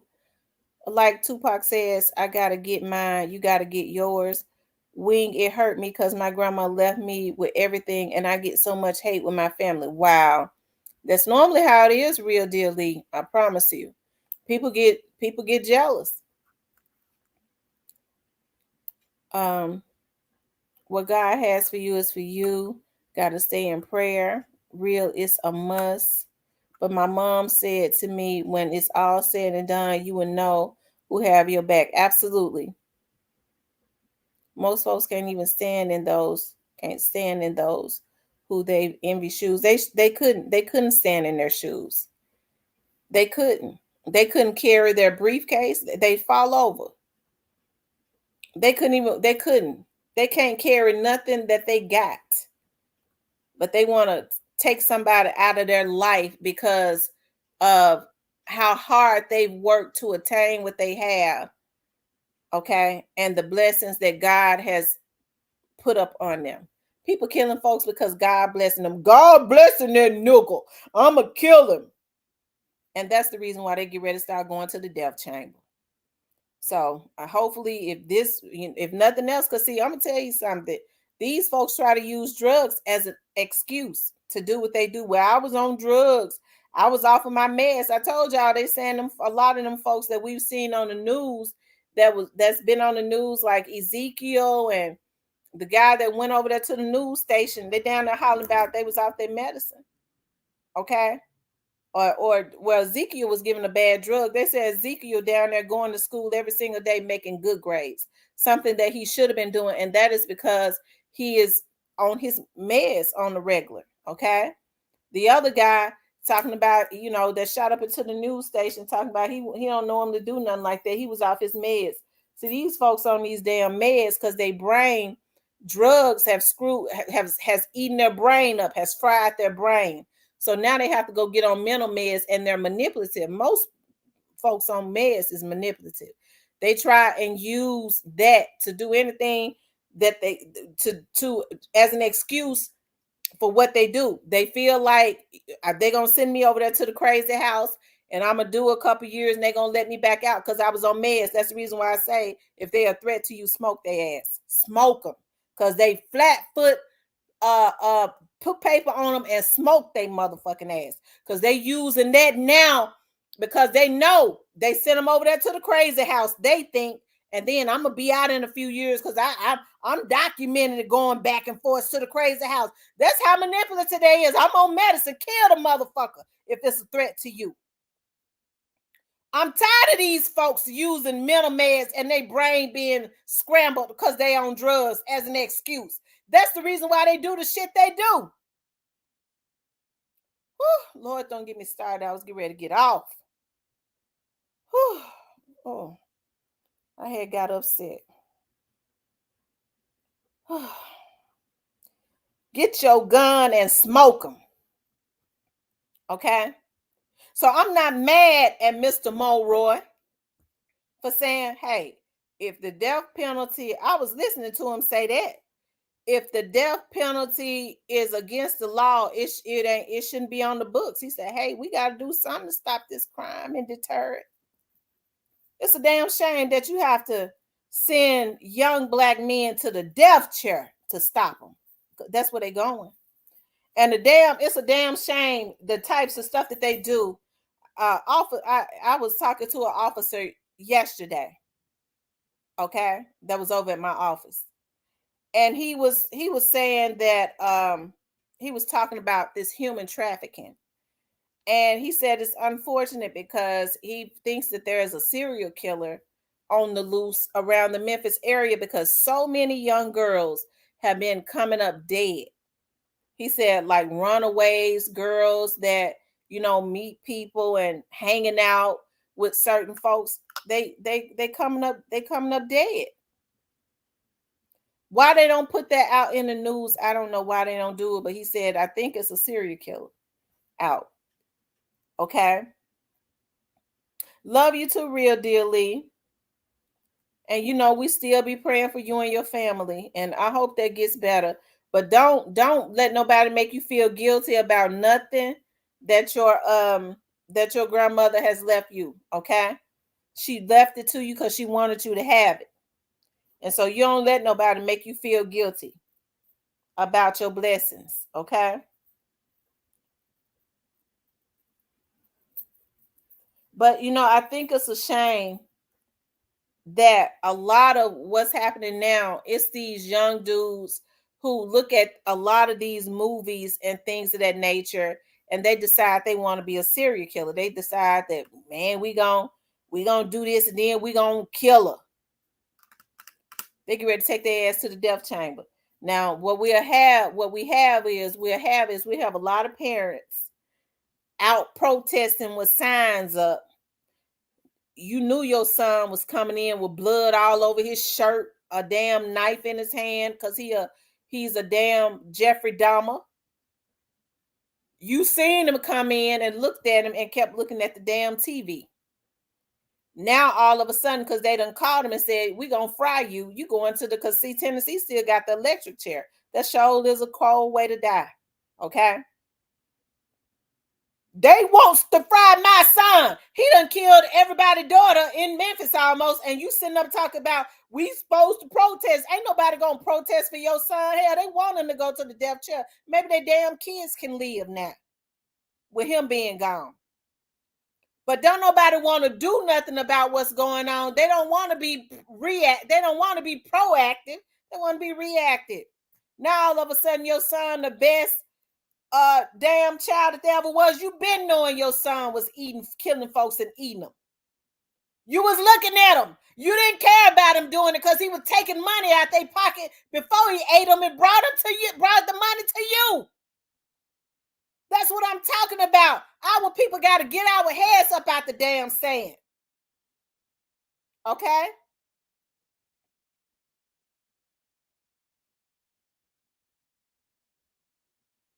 Something got to be done. My son was a good boy. When my son traumatized, they want to kill my boy. My son traumatized. Why your son traumatized, lady?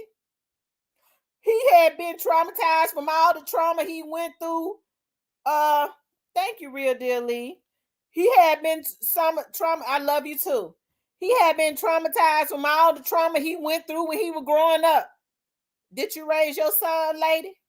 Yeah, I raised him. So why was he traumatized? All the stuff he went through, he was getting beaten by my boyfriend. So you the reason for your son being traumatized, right? See, people like the answer. Now these folks want to kill him. No, I almost said something. No, bitch, you have an issue. You sit up and want us to feel bad that your son is a serial killer because you let your boyfriends come through that you didn't know but 3 days and traumatize them. Now it's everybody else's fault. Now they want to kill, society want to kill my son. Yeah, our people need some help. And I'm serious. Folks get mad at me, but look, I worked for the police department for almost 19 years, okay? 18 to be exact, okay? I seen a whole lot of stuff, y'all. People like to outsource the blame.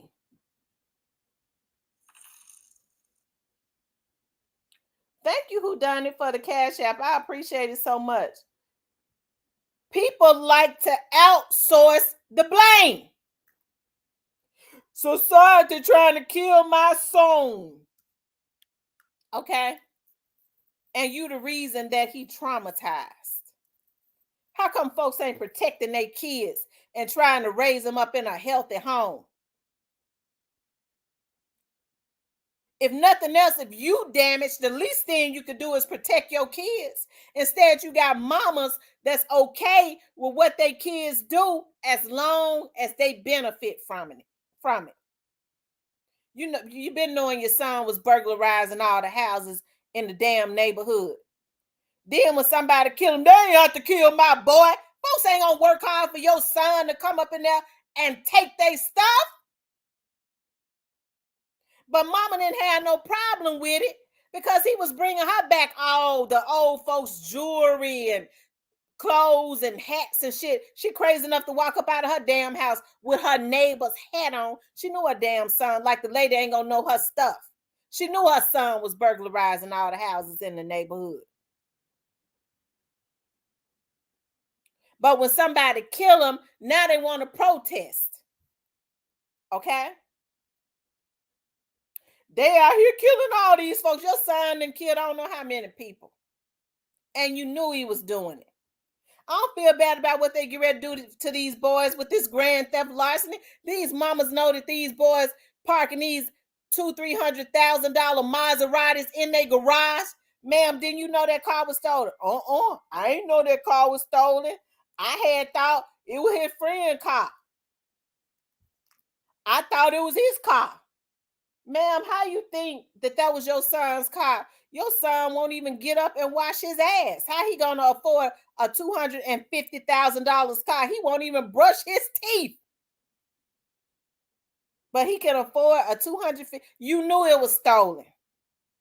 And you let them park it in your garages as you was waiting on it to get sold so you can benefit from some of the money. That's why I say, y'all, our people need some repair. These folks know what they're doing. I hear little young dudes now saying when they have their sons and stuff on Facebook and on social media, my son was born in this. Lord, they don't know no better. They be 19, 20 years old talking about their son was born into a gang, y'all. Okay? That's why I say, y'all, strap up. Do what's necessary and stay strapped and take a motherfucker out. Lord, forgive me for speaking like that. I hope my mama ain't on here and my pastor ain't on here tonight because they slide in sometime. It's late. They ought to be asleep. But you take them up out of here because these folks out of their damn mind. Man, I'ma go kill them. I'm on meds. I got a history of going back and forth. I'm on drugs. My brain fried. Yeah, motherfucker, your brain fried, and I'm getting ready to fry you because I'm gonna smoke you. And you make sure you shoot their ass front and center mass or give them a headshot. Because you don't want no retaliation. You take them up out of here if they are a threat to your life. You don't let nobody walk up out of your house that's breaking into your house. You smoke them. I never forget I was going down Mill Branch. Okay?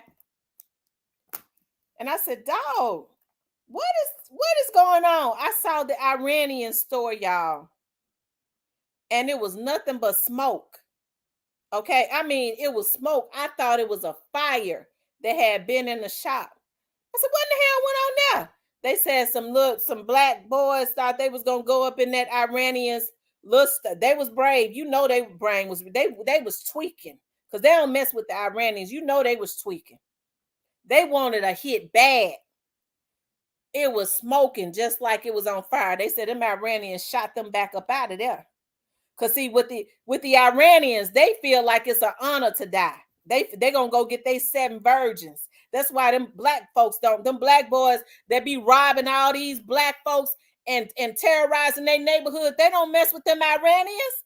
The Iranians is death before dishonor. I'm gonna smoke you. I'm gonna get my machete and cut your neck off, and we all gonna die. I'm gonna get my missile. I'm gonna blow the whole motherfucking stove up, and we the Iranians gonna die, and we gonna go to heaven, get our 7 virgins. We all get ready to die up in this motherfucker. They don't go up in there. Oh, brain fried and all. They scared. No, we ain't gonna go up in there. You done been in the meth lab 7 days smoking. You got all type the heroin needle still in your arm. You know not to go up in there and mess with them Iranians. Okay? Because they're not going to play with you. That's the reason why I know these dudes know better. They just being dirty. But they goes up now into women's houses that's 80 and 90 years old, y'all, and beat them and rape them. Y'all don't believe me? You better ask somebody that make them calls that know. Okay? They say, Tamara, not only did they go up in there and rob the lady, 70, 80, 90 years old, they beat her and raped her. These young boys doing that. And you think they don't, Steve Morrow doing just right by saying we get ready to start utilizing the electric chair. So them same mamas who was walking around in their shitty drawers with they long eyelashes and toes and shit out, first sandals on, that set their ass on the couch, and at what you get, you hit a lick, you got some money for me, they're gonna be the ones out holding signs on the news talking about they ain't got to fry my boy, but won't stop their boy from doing this evil shit. Instead of saying, son, you're gonna get you a job around here. Okay, you're gonna get you a job. Why not try to teach your son some morals? Women have been raising children by themselves since the beginning of time. Okay, so I don't get all these excuses about, well, I was a single mama. And I was a single mama, and he ain't had no daddy, and so I didn't know how to teach him how to be no man. Yeah, kids need they daddies, okay? If they dad is right, okay?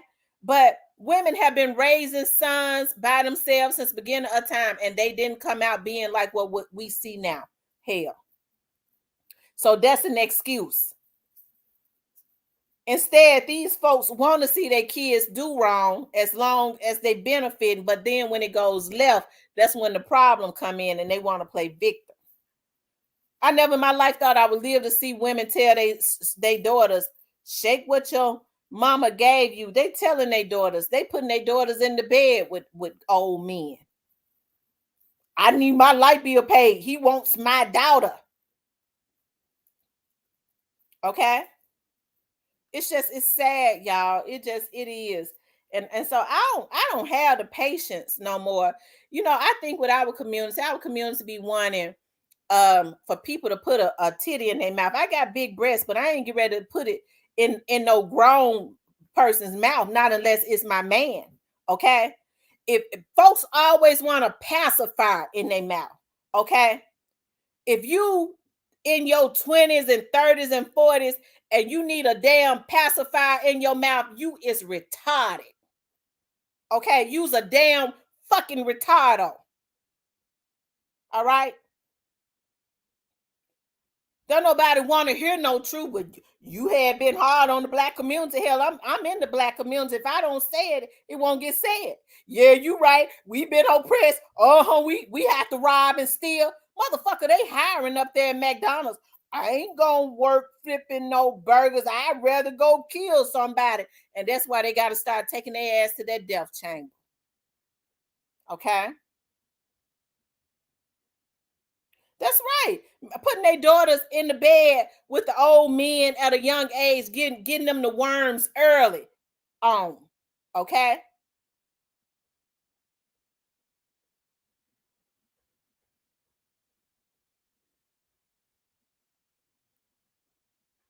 Miss Michelle said she headed to Arizona. That's a place I've never been. I'm gonna visit Arizona. All right. I got a friend that's got a PI business down there in Arizona. She booming. I promise you. She's such a good person.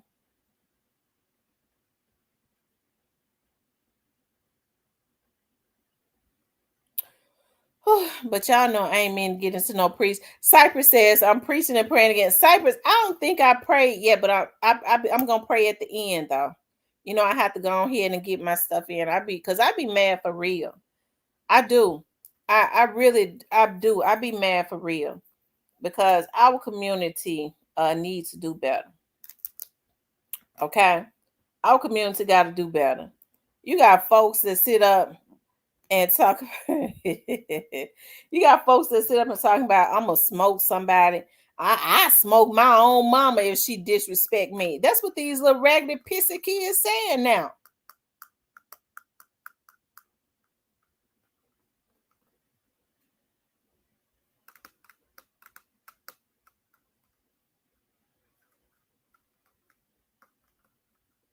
Latoya said praying because you better know how to do both.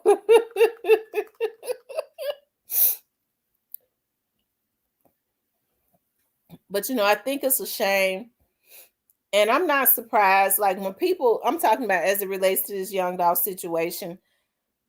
I just been chilling and waiting for whatever's gonna happen to happen. Because it's gonna happen. And it's a darn shame that people go out and do wrong. And then they want to terrorize, when it catches up with them. See, they wanted to troll when it first happened because they thought it wasn't going to catch up with them. It has caught up with them now that they see young Dolph's artists doing well and moving on and things of that nature, because you have to move on. They still recognize Young Dolph. They still pay homage to Young Dolph, and they're doing it the Young Dolph's way. Now they mad because they know they're gonna have to go to jail. Okay. But the thing about it is, whatever's gonna happen, it has nothing to do with any of us on here. It is the seeds that they've sowed. The Bible says you have to reap what you sow. So these people sowed these seeds, and so the seeds that they sowed, those are the seeds that's gonna grow.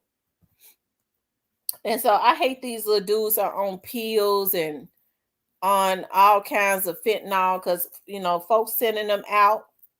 Okay. Folks are sending them out to. I'm thinking about what the police officer said yesterday about with that serial killer. And y'all, we'll talk about. I got to get more information on that. And he just happened to say it to me yesterday that it was a serial killer. And I know when I was working for the police department, whenever there was serial killers, they would not talk about it, and they would say they would say we don't want to send pandemonium. But then when it started getting towards the white neighborhoods, they would start talking about it. Okay, because there's a serial rapist in Binghamton that has never been caught, and he's been raping for 20 years now. But Binghamton is a predominantly black area, and see that's what I can't understand. You got these dudes out here wanting to kill because somebody say their name and this and that. But I mean, you would think this is what they would be taking care of. Okay, instead they want to go at women. They want to kill somebody because God has favored their life and all of that, instead of taking out something like that. Lil JoJo shouldn't feel comfortable enough to be going and terrorizing and breaking into houses in the neighborhood, because them OGs supposed to be handling that for real.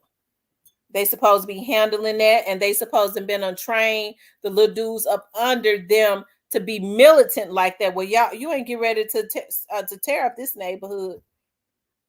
Little Rufus ought to be too scared to even eye a baby or a little girl. The kids and the kids ain't supposed to be touched. They supposed to be able to walk to school in peace, because if Rufus that's sick that like little kids eye them wrong, he gonna go missing. Okay, but now you got the OGs encouraging them. Yeah, man, we could get some money. We get that 6-year-old and put her in the human trafficking. These motherfuckers ought to be dead with what they doing. Okay, they sick, and they want somebody to respect them. Now I don't care about him sending them to the damn death chamber. Okay, they think they're gonna be successful. We're gonna kill them. That's the reason why the black community is in the position that it's in. They kill everybody, every leader that could help to bring the black community out of bondage because of their jealousy. Every time a leader starts to rise up, they try to take them down.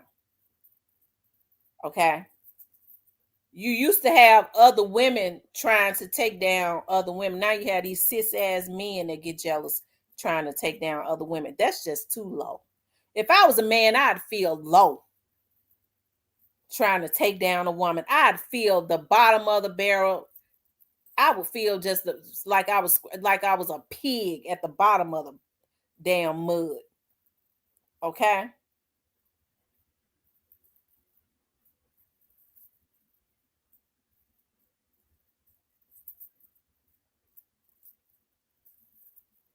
Keep telling you as a visitor CMFSI.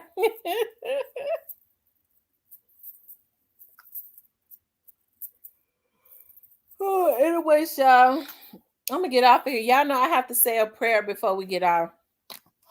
Cypress, this your favorite part right here, ain't it? I have to say a prayer before I get off. Oh, it's 12 o'clock. And I gotta be on location at 8.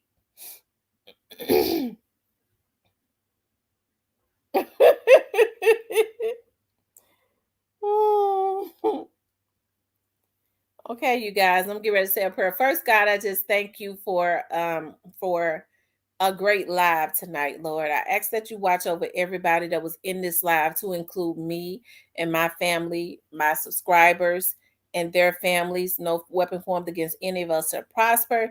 Anything that rises up against any of us and our families will be condemned.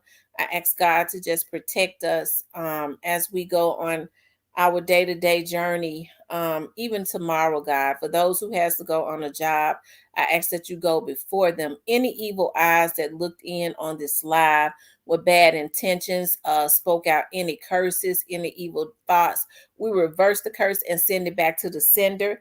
And may it manifest in their very own lives in less than 30 days, okay? We're sending all evil stuff back to the senders, okay?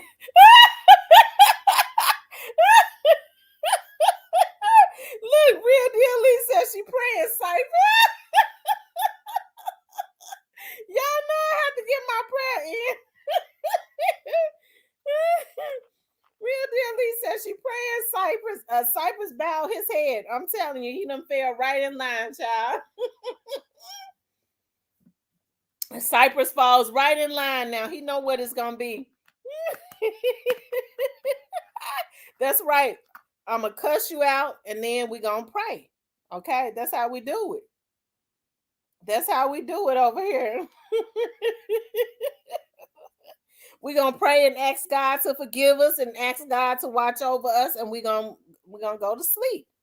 Okay, that's how we do it. Tamara played Teaser's live. He was spazzing out on pre. Teaser need to sit his butt down. Teaser is gonna go to jail. He better sit down.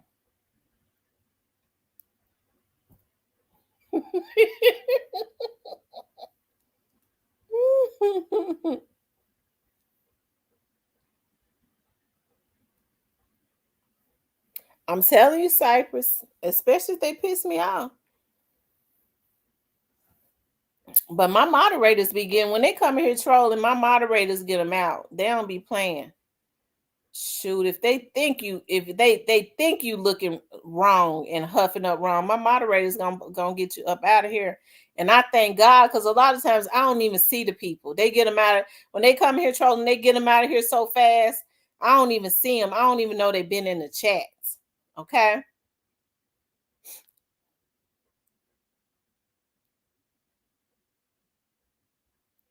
Jail don't faze him. He got a get out of jail free card. So Cypress, how do you think he got that get out of jail free card then?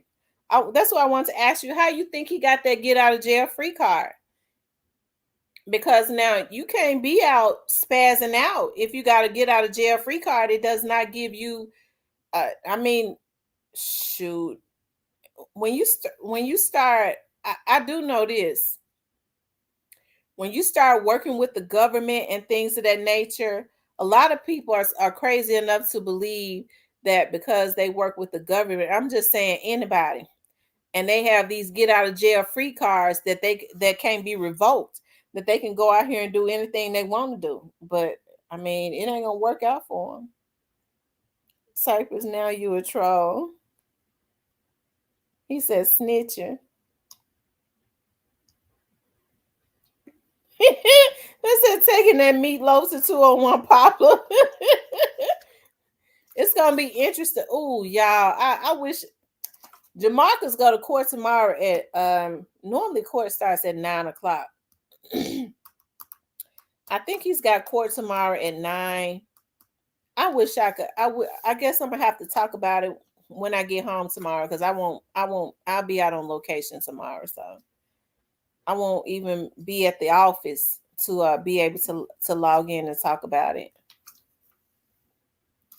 So we're gonna see if Jamarcus has come up with him and the prosecutors, his attorney and the prosecutors have came up with a deal. One thing for sure, we'll know if they came up with a deal, because he might not even be in court tomorrow, depending on what they came up with. I can promise you that. If he ain't in court tomorrow, we already know that what the deal is, that he was gone. He was gone. He's been gone for a few days if he's not in court tomorrow, okay? And whatever he said, it was juicy. They had to hurry up and put him up. So we'll see, though. We'll see. Anyways, you guys, I appreciate you guys for hanging out with me at 12 a.m. Okay, you guys, I got to get off because I got to get up. But I love you guys, okay? I'll talk to you tomorrow.